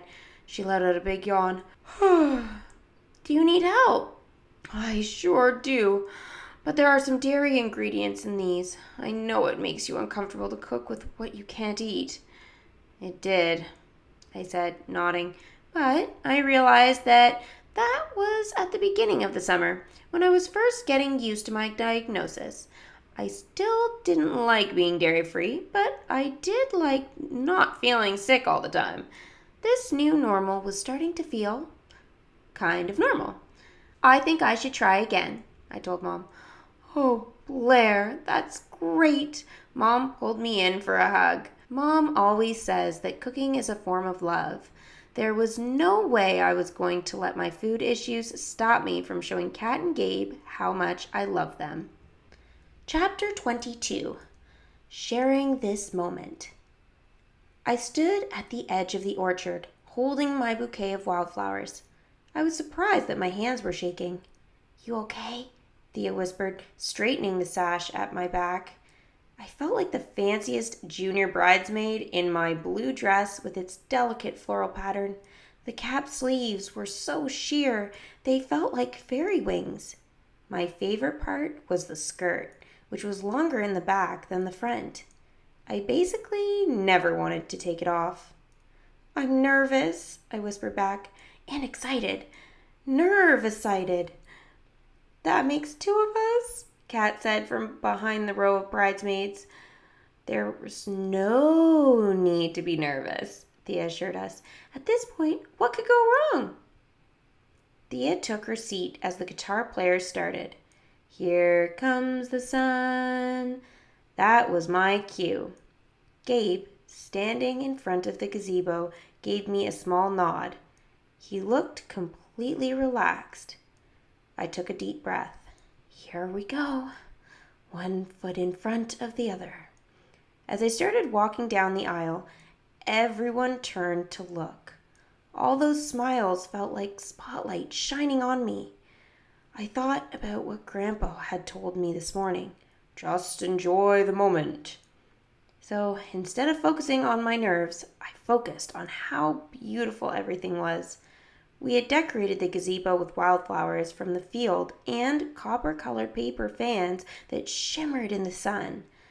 I saw the arch to the orchard, which was draped in lavender tulle.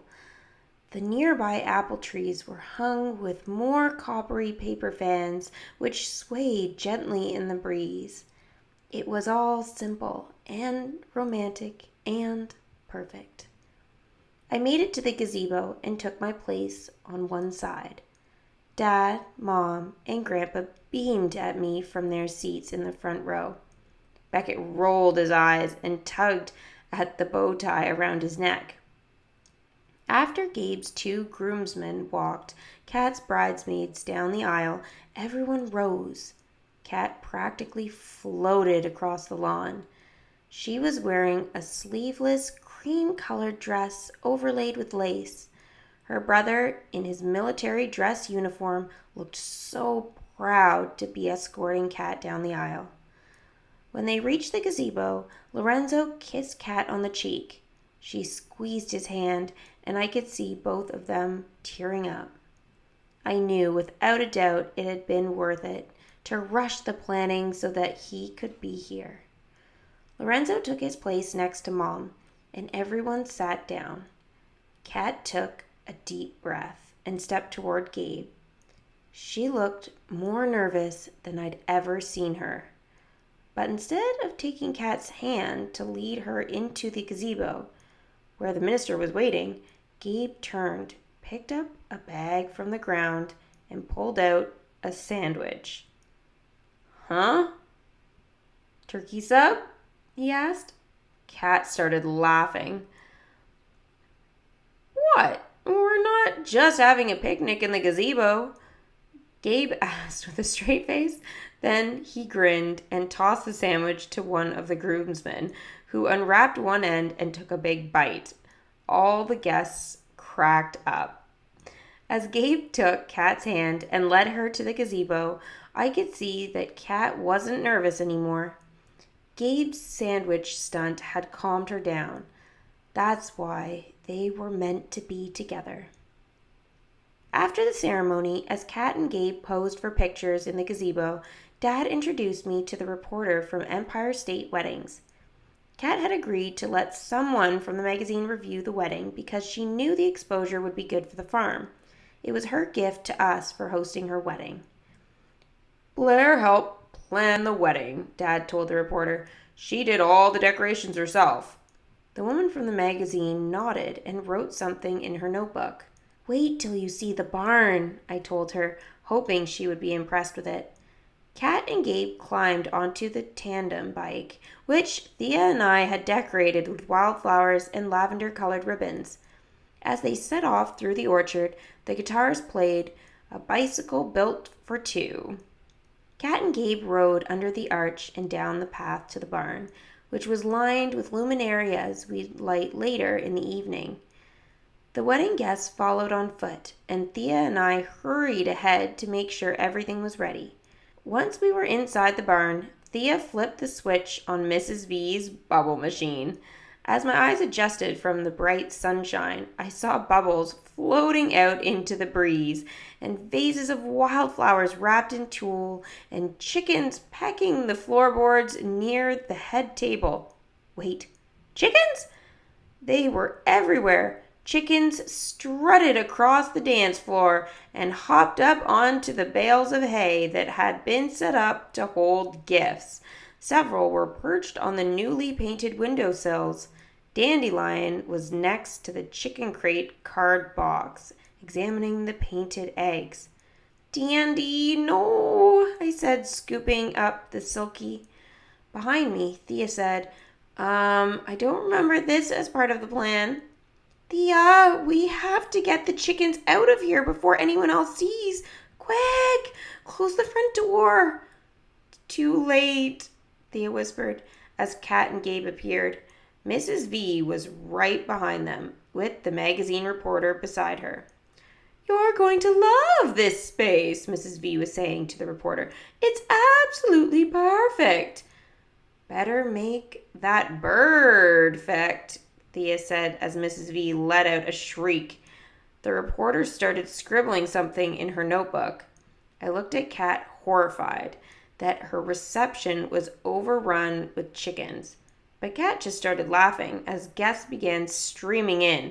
She greeted them by saying, "Welcome to Farm Fancy."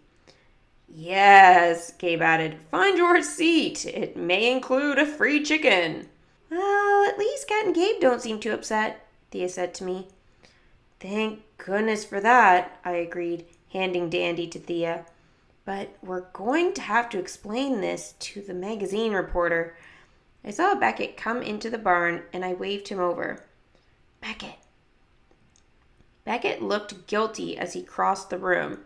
"I guess I must have left the coop open after I collected the eggs this morning," he said. "I'm really sorry."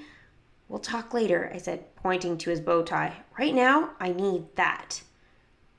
"Take it," he said, pulling off the tie. "It's choking me." "Thanks. Now get me one other chicken, and then get the rest of them out of here." I tore a piece of tulle fabric off one of the centerpieces, pulled a flower from my bouquet, and made a mini makeshift veil. I managed to tuck the veil into the feathers on Dandy's head. Beckett handed me another chicken. I took the bow tie and slipped it over the bird's head. Ta-da! Picture perfect, junior bride and groom. We presented the chickens to Kat and Gabe, who laughed as they posed for pictures with them. The magazine reporter took some photos and then came over to me. "This is quite the setup," she said. To my amazement and relief, she sounded impressed. "Oh, I said, "we do whatever we can to make weddings special here at Pleasant View Farm." Once Beckett and Thea got all the chickens out of the barn and we did some fast cleanup, the wait staff came through with trays of appetizers. I watched one guest try the spinach cheese puffs I'd helped Mom make. She smiled after she took a bite, then reached for another one. I couldn't have any, but it sure made me happy to know she was enjoying them. When it was time for dinner, Grandpa held out my chair so I could sit down. Then he took the chair next to mine. "Well, Blaire," he said, "I think you pulled it off. Are you happy?" "I am," I said, nodding. "Are you happy?" "I am," he admitted. He paused and looked around the room. I wish my parents could see this happening in their old, rundown barn. I think they'd be pleased that we created this place for people to come together, don't you?" Grandpa put his arm around me. "I think you're right. I never thought I'd hear myself say this, but bring on more weddings." When dinner was finished, Kat and Gabe fed each other spoonfuls of crème brûlée. Mom brought me a dish of the dairy-free version, and I dug right in. Even if I find out that I can start eating dairy again, this coconut crème brûlée will be a keeper. I was scrapping up the last delicious bite when Kat and Gabe took the microphone from the DJ. "We want to thank everyone for celebrating with us," Gabe said. "And we want to thank the Wilsons for making this such an incredible day." "We owe a special thanks to Blaire Wilson," Kat added. "Sprout, this song is for you."